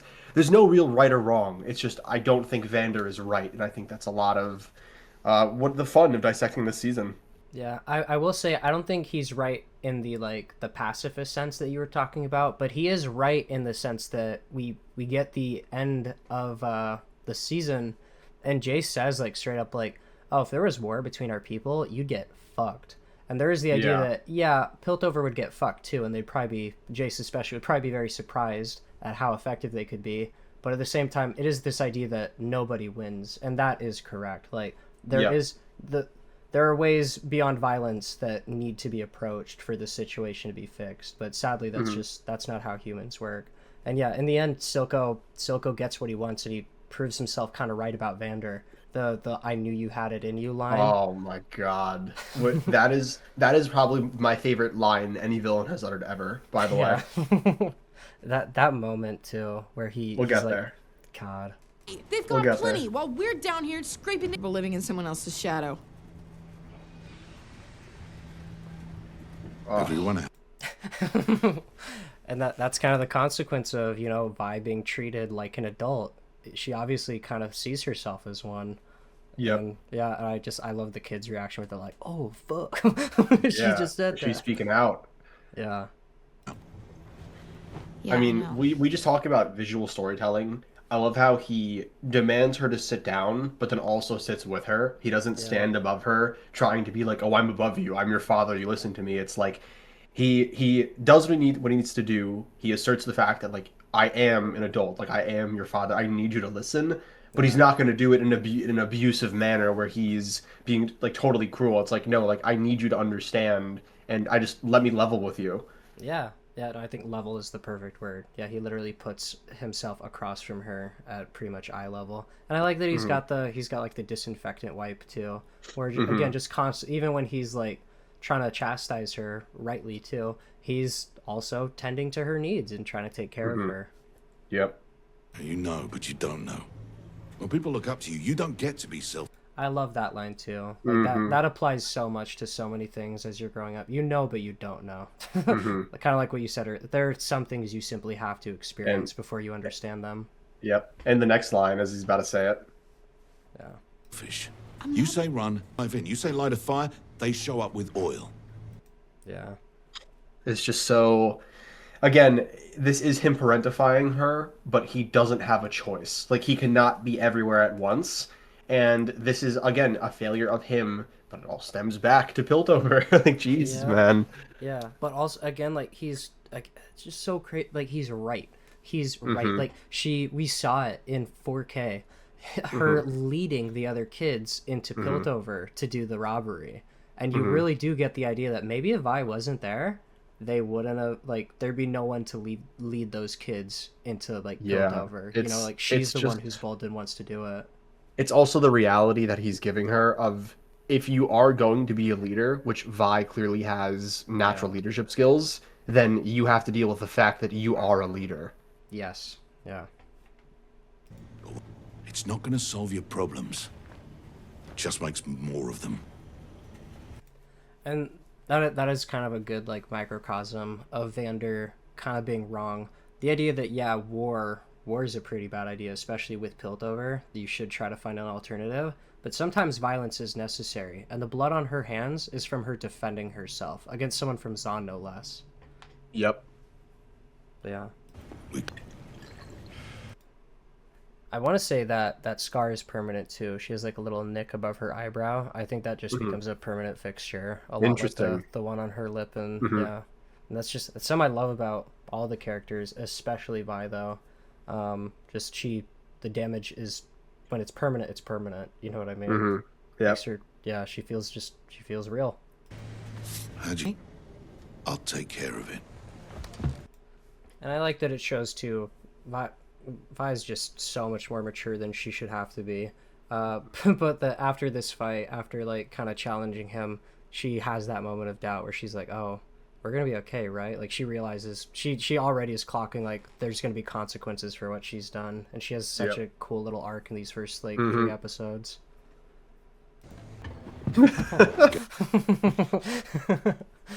I just like the little listening horn. Yeah, yeah. You very much get the idea that Milo's like a rogue class or something. he's like a stealth character, even if he's not great at it. Get up from a job empty-handed. I actually really do appreciate this moment where he kind of gives Vi shit and then he like levels with her. I like that he just comes out and he's like, he gives them shit. Like, they did fuck up. They shouldn't be there's a reason none of them told Vander that they were doing this before they did it. Yeah, he's measuring his criticisms based off of what he believes they can handle, which is really good parenting. Yeah. And while we don't get a ton between Vander and Powder, and it almost makes you wonder if he wasn't that attentive to her, he notably doesn't like punish her. You know what I mean? Like he acknowledges that she is a child. There's one scene between them that I really adore, and we'll get there. Yeah. And I love too when he grabs Clagger, and this is another thing that just suggests that he is the most reliable. I noticed that they just walk by Powder and they don't really even seem to notice her. Again, kind of showing that she's overlooked by Vander in some ways. But he grabs Clagger. Clagger's gonna help him carry the heavy bag, and he's gonna tell him like everything that happened. He's like, tell me every detail of what happened up there. Clagger's like the most objectively reasonable out of the bunch, and Vander knows that. Yeah, he's just the one that does what he needs to do. Yep. Oh, and it's a little like shark tooth. I don't know what that's from, but it's a little shark tooth for like shark tooth traps. Yep. He's a problem. Milo, I like this too. So it doesn't feel random. She's in that room. Of course, Milo probably would go in there to talk to her. And then Powder, who went and started digging around in the trash, remembers the crystals, and she comes to talk to Vi about them, probably show them to her.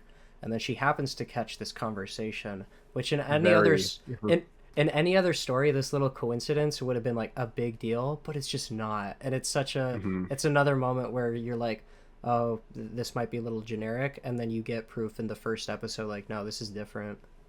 This is, like I said at the start of this video, when I say this is one of the few things I'd say isn't nearly perfect. Every single scene, I want to argue because it's animation, they have to make conscious decisions with every single, literally little frame they do, has meaning and is important. Yep. And yeah, that's why, like, season 2, the animators, they tried their absolute best, and they did some amazing work, but you see the contrast between 1 and 2, where 2 is just eye candy, and 1 is eye candy, and it all has substance. There's always, like, something to pull out of it. really Do you not. remember what was in that bag? Name one time she hasn't. She's I love, too, that Milo's kind of obnoxiously bouncing the ball against the wall, and it almost serves as, like, impact sounds every time he says something harsh, that you get the idea of how much it affects Powder. Yep. young. And the fact that he's hitting a target, like, showing that she thinks he's right on the money. Bullshit. And brag nonstop. Okay. I love too that her first thing is complain about everything, and Milo's immediately like, "What? Powder doesn't do that." This is such a good scene. Okay, I see where this... Group when we need to focus. And it shows too, yeah, like her being like, enough of that, like her catching the ball, being like, yeah, Yep. I had it with your shit talking. Let me put you in your place. And your annoying ass ball. Yeah, and showing too like the like her like kind of towering over him in this one frame, like, Vi's pissed off now. That is a good criticism too. Yeah. I forgot to point it out, but yeah, the Deckard's like, nice haul, huh? And Milo's like, you could say that, because he's can't keep his fucking mouth shut. He's 'cause arrogant, too proud of yeah. it. Yeah, he's got something to prove, even to random ass strangers. Yeah. I like too that it shows like it really shows how much Milo like cares about Vi and her opinion of him. Where like the even just the finger being pointed at him, he's like, "Ooh, stop! I don't like being judged like this." Because she's hyper competent, and he knows that. Yeah. And yeah, this has gotta hurt. And you can imagine like this probably feeds into the friction where Milo has problems and Powder has problems, but Milo is constantly complaining about them, and it probably prompts Vi to be like, well, you kind of suck too, which probably makes it even harder for Milo to ignore that she like gives Powder a pass. Yep. Ready? Beautiful little moment. Legendary meme created. Yeah, I just love that, like her shaking her hands and then looking at him like, how do you not get it? Idiot. This is me telling you to shut the fuck up. Idiot. I love the signs too in this universe. Yep. The last drop, benzos. Cloud. And we talked about like how the clothing like is all mismatched and it doesn't fit. That's like the architecture too, where like everything is kind of like hobbled together. There's so many like visible and exposed pipes. And there's like furnaces in almost every room. There's all like the green glass. There's like the patterns that don't really line up, like this right here. But yeah, I love it. Just a classic friends pretending. Great to not character. be- Yeah. It's like Just good characterization. Yeah. Also, Benzo is such a unit. I forget how big Yeah. he is. A few seconds. Bruh. First line Oh. for Echo is give me a few seconds. Yeah, as he's messing with like gears. Yeah, in a grandfather clock. Oh my god. Yep. Mhm.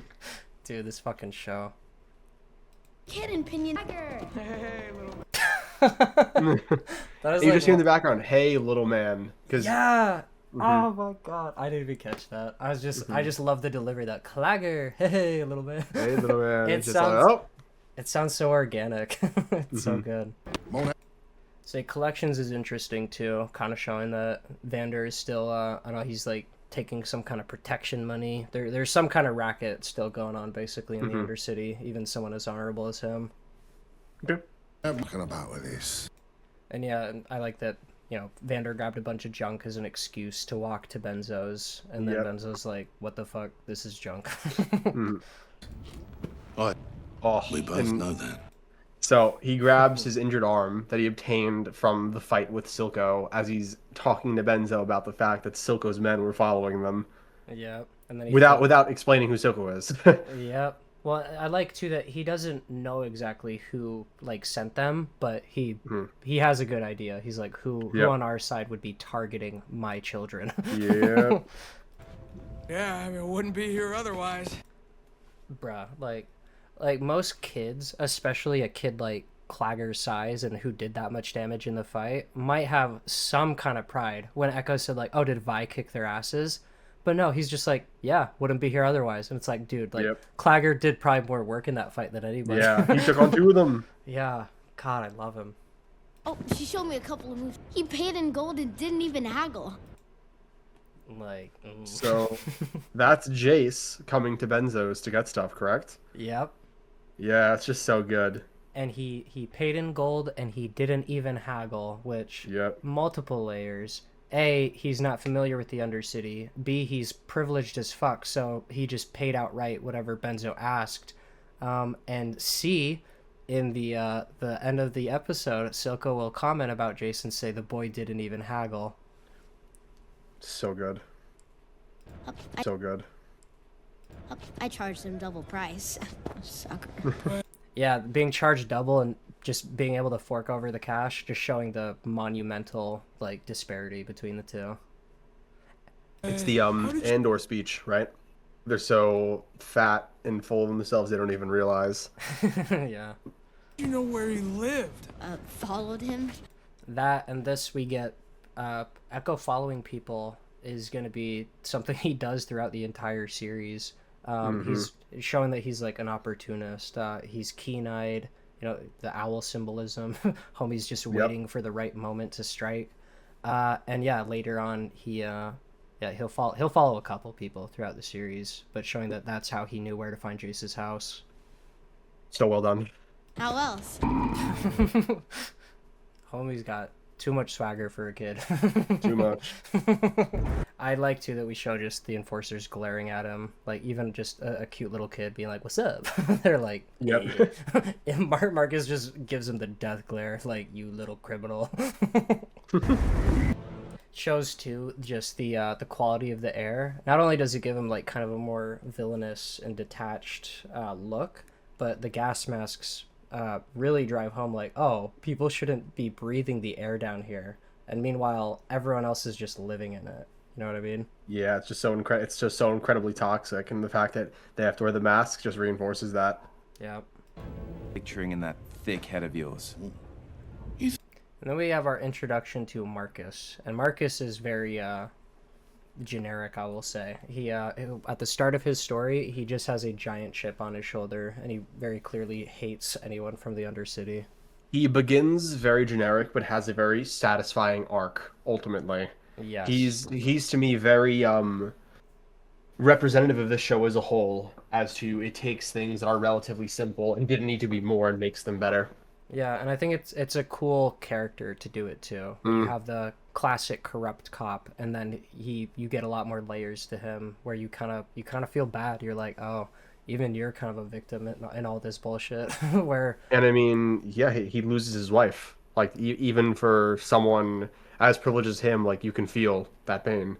yeah, and it makes me wonder too. I kind of wish they had given him a bit more backstory, but I kind of would have liked if they had established, oh, he really hates any idea of crime because perhaps his wife was killed by a criminal, or maybe even someone from the Undercity. I have a lot of stuff about this character that I've noticed, so I'm going to point out a lot as we keep going. Okay, hell yeah. I think my head is thick. How about you go? And yeah, he is. This is something I really like about the first two episodes.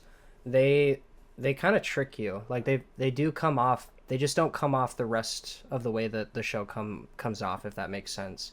Where when you're watching, again, it's just a character like Marcus shows up on screen and he's like, "Listen, you shady son of a bitch," and like his chief tells him like, "Go cool off for a bit, bro." Like it comes off as just very like, oh, there's not going to be much to this character. But then it ends up being Marcus. You know what I mean? There are signs. There are signs of like a more impressive story underneath that you can only recognize in hindsight, I feel. Yeah, very much so. Go for a little. I'll say it very much applies to Silco. Like your initial impression of him is Oh yeah. is kind of just very stereotypical, and then he becomes Silco, and it's like, oh my god. Go. Chap you, bro. Oh shit! Hang on. Is that the mask? Yeah, I was gonna say. I think that's literally the prototype, basically. Yeah. No way. It is. No way. I don't know how I didn't clock that before. That is so crazy. What? That's insane. Because yeah, when you first see Homie in the mask, you're like, "Who the hell is that? I've never seen this mask before." But you'd be wrong. You have seen it before. Wow. It just gets better and better every time. God damn. Lovely chap you. And we show right away the relationship between Grayson and Vander, and she didn't talk like this when Marcus was around, kind of showing that this is some under the table, the same way, they didn't talk like this when the kids were around, and Echo has to listen in on it to discover that a deal is struck between the Undercity and the Enforcers. And I like that they are actual friends. Their conversation goes beyond, oh, like, I don't like you, but we're gonna have to do this. It's like, no, they actually have a base level of respect for one another, even though they're in different positions, and are just like trying to not have people be killed. Yep. And yeah, there is very, like you said, just friends. Like they respect each other and they care about each other. This little moment where he passes the drink, and they're both basically complaining about the youth. And he's like, kids are kids on either side of the bridge. Like, yeah, I'm dealing with the same thing right now, and we know how true that is, because yeah, homie's dealing with it. Yep. One hurt. Good old Vander. Again, his first concern was anybody hurt. Building was blown to bits. What do you think? And I really like that line, because when you see it happen, you do. At least in my head, I was like, oh, okay, I guess no one got hurt. But no, then she's like, yeah, of course people got hurt. Fucking building got exploded. I'm like, oh shit. Okay. Hell yeah. Who did this? Also, oh, I just realized too, when he asks, did anyone get hurt? And she says, a building was blown to bits. What do you think? I'm thinking about episode 3 now, where it's like, what do you think's gonna happen when a bomb goes off in a building? Well, I mean, we're just gonna talk about it then, but that episode is something special. It's like, really, it's incredible. We're gonna talk about that forever. It's gonna be amazing. We don't know who the Kiramans are, but the fact that she name drops somebody and Benzo's reaction tells us right away, oh, rich family, you fucked up. Yep. Makes this place look like a candy shop. Love little Benzo's indignation when he's told that his Undercity shop is nothing compared to the warehouse that got stolen, or workshop that got stolen from. I'm like, you don't say. Also needs someone. And this is another thing too, where you get the idea that, okay, you could probably get away with stealing from Topside every now and then, but when you fuck with somebody directly connected to the Enforcers, the council itself gets involved, and they're gonna, because she says like, she like needs a pound of flesh basically. I also I talk about this a lot and praise a lot with George R.R. Martin, how he essentially hides a lot of exposition dumping behind two characters having a conversation that fits in with their established characters. Like, we need this exposition for the story to progress, but of course Grayson would give this to Vander because they are actual friends, and she knows that if she gives him all the information, the assumption is he will reason with her. So they've created this amazing scene where you find out so much about the broader world and the implications of this action in just the conversation, but it works well because the characters are well established. Yep.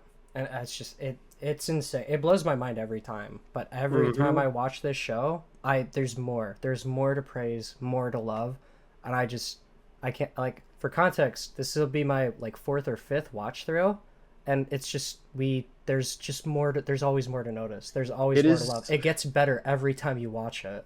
It is so impressive. Like, and not in a, like, oh, this is cool, like, how neat. It's, like, actually mind-blowingly impressive. Yeah, like, it's the deal with the devil type of impressive that is super, super rare. People need to feel safe. And that's... that's it. Like, and that's why so much of what happens in season 2 is fucking bullshit. But the idea that you can attack, like, you can kill or hurt somebody from Piltover, yeah, you can get away with that as the Enforcers. Like, the Enforcers can come down here and do almost whatever the fuck they want. But this imbalance where as soon as somebody from Topside gets hurt, the Piltover doesn't feel safe. They feel threatened, and they need some kind of comeuppance to make themselves feel better. Yeah, and even Vander not even laments, but he's annoyed by that. He's like, yeah, you guys have to feel safe. Meanwhile, we don't even get to be safe. Like, we're just constantly fucked. Quiet. And yeah, I like that. Again, we Echo's like kind of opportunistic nature. His like, he also kind of has the stealth thing going for him, where he's constantly following and watching people before making his move. You get the sense too right away that he's a smart kid. Like, he plays his cards like very very wisely. Agreed. No one. And she like just tells him about the consequences, but it's not in like a threatening way, like, fuck you, do this, or I do this to you. It's just, she's just like, this is how it works. This is what the council's gonna do if I don't get somebody. She is trying to save people and just being solely objective with her words. And what I really like about this is she is obviously, like, problematic because she is an enforcer, but I like the avenue of someone's going to do this, and it's like you'd rather have it be someone reasonable with a soul than someone like Marcus, because Marcus would just come down here with an army, at this point. But he's like, she comes off as like she doesn't want to do this, you know, like she doesn't Yeah. want to put Vander through this, but like this is just the way of the world, and it is what it is. Yep. Right there, it's hard. You can't really catch it. Can you go back 10 seconds just so I can point it out? Yeah. So, If you 10 more actually. change your 20 mind, seconds here. But I can't offer up my own people. You see her blink? Oh, when he says it. My bad. Yeah. My own people. Like Yeah. that to me is she knows that he has kids, and she knows it was them. You know, Oh, which is maybe, why yeah. she says, "If you send this up, it'll reach me and only me," implying that like if something needs to happen, you know, your secret is safe with me. Like I understand. Just man, it's so good. It's so Okay. Interesting. Yeah, I hadn't thought about that. I thought she might have suspected like it was his kids, but yeah, that reaction, especially to that line, I wonder if she knows. good. Well, she saw Clagger outside. Well, So she had. Okay, actually, it's kind of a nitpick, but like Clagger runs off, and it's like, did they not see the giant kid running away, running away from the shop right before they reached it? But yeah, she might have. And if she's known him long enough, like, Yep. I'm sure Vander didn't think like, oh, I need to keep my kids secret from Grayson, so Yep. she's probably aware that they exist. Mm-hmm. Actually, sorry, she must be, because Marcus is aware of them later when he goes looking for him. Yep. if you change But like this little stuff, the idea that even the stuffed animals that she has to like make herself probably. Yep. Like, yeah, damn. Not a fighter. You don't. And already we're addressing what Powder overheard. She just comes out and says like, "It hurt my feelings when you agreed with Milo." And I like, there's not like a bunch of melodrama about it. Vi Yep. just addresses her insecurities. And you're not a fighter, just knowing what she becomes. Yep. To be. They never were. So like, again, you're not a fighter. I have these, and you have those. She's not like taking it seriously what those are, because again, she's not an adult. She's a kid. Those are bombs. She Yep. is making grenades. Yep. Also, like, how dangerous must it be to make a bomb at this age? Yeah. Like, to say nothing of what she would do with the bomb if it worked, but just making it, like, something could go wrong. Like, I wonder if Vander even knows. You know, like, Powder's making bombs in the back room. I almost feel I honestly like want to say probably not, or maybe he does. I the don't thing know. is, I feel like it makes more sense if he doesn't, but I feel like he'd have to, just because of how, like, how integral it is to her. Like, she's got him, like, hanging up by her bed. Like, surely he'd be like, what the fuck are these at some point? maybe She'd be he like, that's knows Whisker, it's a he's- nail bomb. Maybe he knows she's making objects, but doesn't know like truly what they are. You know. Yeah, or maybe he thinks that they're just not going to work. Maybe he just, yeah. They will. Also, I was gonna say what like bombs symbolize to Powder's story. The idea that there's kind of like this detachment. There's this detachment from the pain you cause. Yeah. And it's an immense amount of pain. But Same that thing with the gun. yeah, but that detachment doesn't actually protect you per se, because that's the kind of world this is. The consequences reverberate back, and you know your psyche can take damage too from doing these kinds of things as a kid. Mm-hmm. This is a little goofy to be I like them framing what she's seeing with like the outline of the pipe, but it's like you can't see any better looking through the tiny hole of a pipe. That they left him there. That little moment where she's talking about Clagger running from enforcers, and they let him off just because they thought it was funny.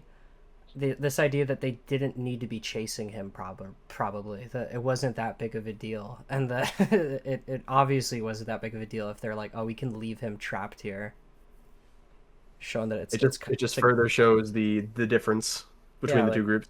Yeah, like it's life and death for these kids, but it's kind of a game to like these enforcers.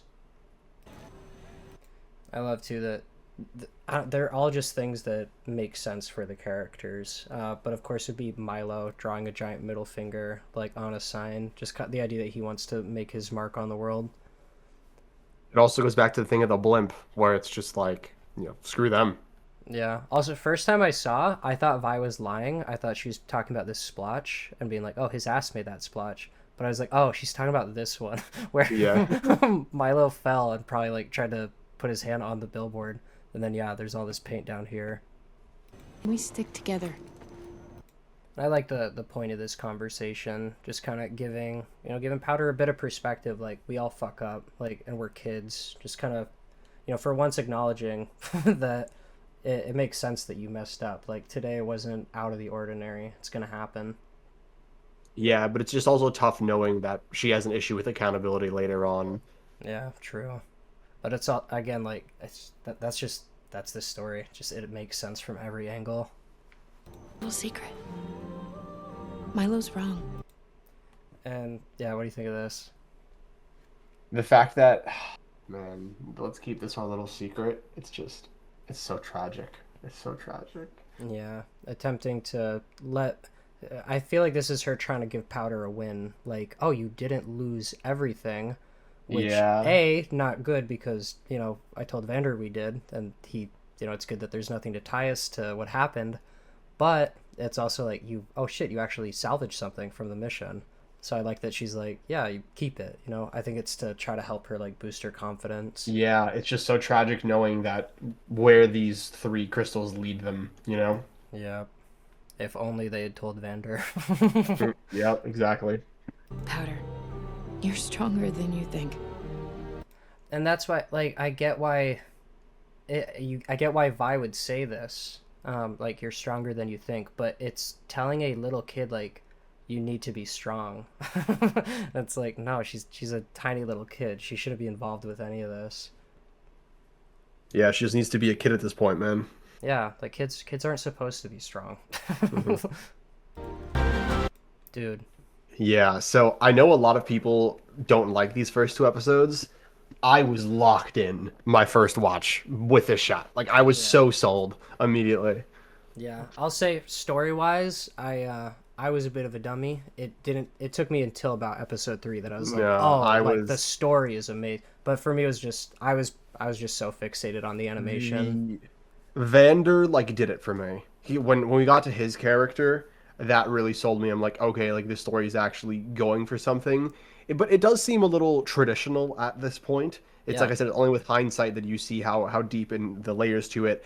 But even just that, compared to what I thought it was going to be, like, oh, the shitty League of Legends show, I think about it right now, like, I'm still there, like it happened a second ago. Me and Katarina were on a bed watching this, and I turned to her and I was just like, what the fuck was that?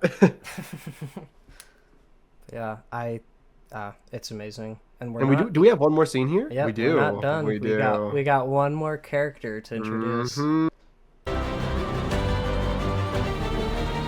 Also, the music. Wow, it's absolutely pumping. It's amazing. I don't think there's other than the intro song itself. I don't think there's a single song that I dislike.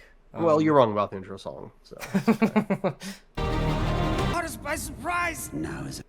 I like that this is an underwater-ish base, and there's a lot to do with water with Silco and drowning. You know what it feels like to drown. He's like he literally is like a creature from the depths of the water who's just been reborn.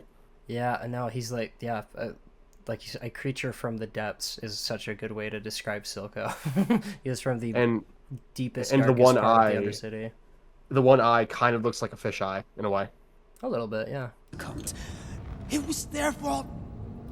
I'll say he barely reacts when jabbing his eye in this moment, so it makes me wonder if he's not using Shimmer, if he's using proper medicine at this point. I have a lot to say as the episodes progress regarding specifically the way he injects the medicine into his eye. Okay. The explosion. Oh, dude. He's so menacing. I love to, like, it's just, again, like, when you see the evil messed up eye, like, my first thought was like, oh, of course the bad guy has the evil messed up eye. But then you learn about why he has the evil messed up eye, and you're like, oh, hell yeah. It's so metal. Yeah. Almost ready. We get our introduction to Singe. We see that Silco has already been working on Shimmer, which, yeah, like I said, I think, like, people express... The idea is people seem to know what Shimmer is, I think, and that it's a nasty, no good thing to deal with. So the idea that Silco is secretly creating a bunch under Vander's nose, I like that idea quite a bit. Agreed. And this was probably like one of the moments where I was like, oh, okay, like I don't know if we're doing anything cool with this villain, because there's this like little twist basically where they put the cat in the cage with the mouse. But I don't know about you, I immediately was like, oh, okay, like they're gonna do something to the mouse and the mouse is gonna kill the cat. And that's something that just stops happening as we progress. There's like nothing is predictable, and it makes this stuff like this feel deliberate, where it's like, let's do something a bit more basic. They're a bit baiting. More, yeah, like, let's do something a bit more basic, and then let's pull the rug out from under the audience. Let's generate strong faith with the audience. Let them recognize these characters, and then just absolutely destroy them, Yeah. as in the audience. I was gonna say, and that is part of the illusion. The reason the reason episode 3's ending is so strong, I think, the first time you watch it, is especially because of moments like this, where you're like, okay, this is what the villain does. He just does typical villain stuff, and then you realize, oh no, we're not gonna be doing that at all. This character is something else. Silco is something else. Yeah. And what happens here is very symbolic of what Silco wants to do to the Undercity. You got a big old cat, this little old defenseless mouse, and he wants to give the mouse a fighting chance by basically transforming it into something monstrous, which is kind of Vander's whole fear. I never thought about it like that. But yeah. Someone just volunteered. And yep, naturally we're I mean, I don't know if I picked up on it the first time, but yeah, I think it's pretty obvious that they're like, that's the moment he decides, oh, Deckard's gonna be my Shimmer lab rat, basically. Yeah. And yeah, I just love that. So what we learn about Singe too, like homie is just a true scientist. And I like that we have all these like weird looking specimens of like plants and potions and stuff. It very much resembles his old shop. He also just wins. He just wins the whole Arcane.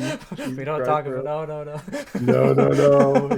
He actually just wins though. That's gonna be funny to talk about. Oh, it hurts. It hurts so bad. But yeah, that's episode 1. Dude, Yeah, that's it. Is there... Yep. Wow. Yeah, I mean, And based on a game, I don't know why this is the first thing in the fucking credits, but based on the game League of Legends. like, is this the weakest episode? honestly, dude, I probably won't want to be definitive until we've watched all of them together. Cause holy, like, there's just so much to know. Like, this has been awesome. Like, there's just been so much that I didn't even pick up on. By multiple rewatches that you've pointed out, and it's like, it just keeps getting better. From what I remember, I think this might be the weakest episode, which is crazy to say because there's like no weaknesses. I mean, episode 2 is the build-up. Episode 3 is one of the best episodes in television history. Yeah. Episode 4 is reestablishing the characters. 5 is reestablishing Vi. 6 is the meetup between Violet and Powder and Caitlyn. 7 is Jinx versus Echo. 8 is the build-up to the finale, and then you have the finale. So this might be the worst episode. I think by elimination, yeah, it would probably have to be one of the first 2. And it's just like, it only gets better from here. This is the low point. This is the low point for the season. Oh man, what's there to say about this episode that we haven't already said? It's just mind blowing. It's incredible. This is How long have we been here? So I've stopped the first one at about an hour and a half, and we're about to hit an hour mark. So about 2.5 hours. Because every scene is necessary. Every scene. Yeah. And like there's something to find. Like that Echo mask, bro, I couldn't believe that. It's the entire, I don't know, this is going to be like our coverage the entire time, which is so exciting. It's just going to be us gushing about all this cool stuff that A, we've already noticed, and then B, all the stuff that like we're just going to notice this time around. I really, just for the sake of it being funny, when we get to the season 2, we should just compare tones and reactions and just... I'm not going to talk about season 2 yet. I'm just going to talk about this season. Yeah. It's just... Man, the groundwork that this first episode sets up and establishes, it's just so unbelievable, and it all builds to episode 3, and then just goes and just lingers throughout the entire rest of the story. Yeah, it is. It's beyond glorious. I don't Hmm. know. I don't know who made the deal with the devil over at Riot Studio, or Fortiche, but thank you so much Hmm. for sacrificing your soul to get us one of the best shows like in existence. Yeah, uh, there's just something to be said. I really do believe animation. It's never going to be possible to just become way more status quo for telling stories, because what you're able to accomplish, the detail that you're able to acquire and go into, it's honestly wonderful. Yep, it's unrivaled. I think maybe besides like stop motion, like it's the Hmm. best way, like you said, to just ensure every frame is working on multiple Hmm. levels. Which is why, like, I know there's going to be some people that are like, "Oh, why is your coverage so low? Like, it's the 40 minute," and it's just like you realize every frame took hours to create. Like Yes. this episode has taken probably hundreds of hours to create just one of these episodes, you know?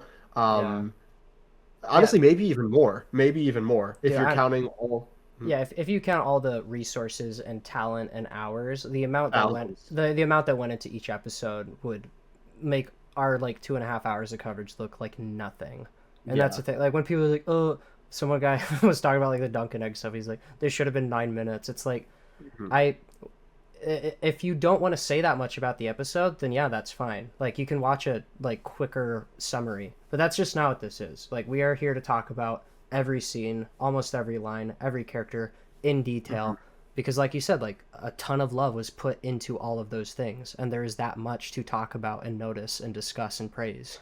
Yeah, and also with a weaker show, Yeah. I find it with the coverage we have done, there are just some times where there's nothing to say, and this show doesn't have that. Yeah. There are also There's just times too where it's a little demotivating. Like Mhm. there are some Yes. things in Stranger Things where it's like I could point this out, but I also just want It's not even worth your time. yeah, Exactly. It's like like I what's want to the get point? on with it. But yeah, every Hmm. moment in this, like I wanted to talk about it because it's Hmm. just that fucking good.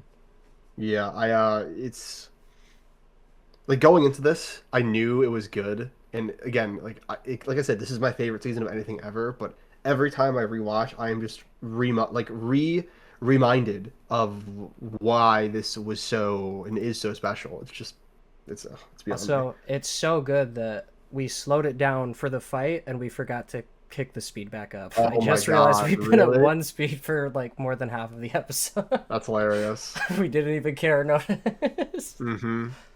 And like there is also the thing of we're saying a lot now that we're not going to have to repeat later. It's just going to Yeah, be like, oh, remember when this was set up? That's going to be a lot of these first 3 episodes. yeah. Um, but I'm honestly not even worried about the length. I want to do this its full justice because I mean, ideally, I don't want to go back and remake videos for these things. I just wanted to give it like my best shot one time and just let it be out there into the universe. And I'm very like not only am I satisfied with what we said, I'm just satisfied with the experience of watching this. It's so good.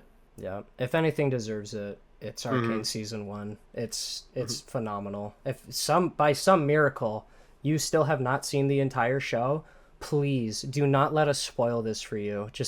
Yeah. Just watch season 1 Oh, that's and pretend season 2 doesn't exist. That's a great point because I have a lot of people who watch my content and haven't actually seen what I'm talking about. They're just like waiting to see what I say, and then they may or may not watch it. If you have not seen Arcane season 1 and you watch this coverage, so be it. Please forget about this channel for like a few days and then just come back because you're gonna be so stunned. Yep, do what you got to do to experience this story as is. Mhm.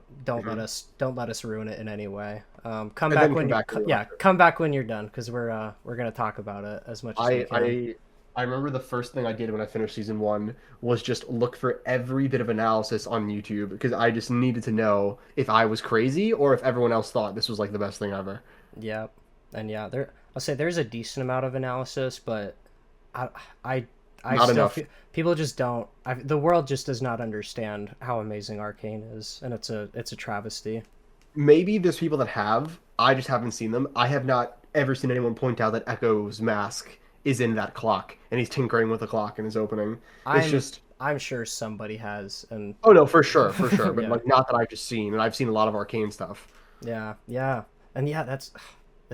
Again, this just doesn't happen with bad shows. There's nothing. You can't stop and talk for multiple minutes about the layers everything works on, because just when it's a bad show, there's not that level of love or craftsmanship to even be discussed. You can just discuss all the ways that it's fucked up.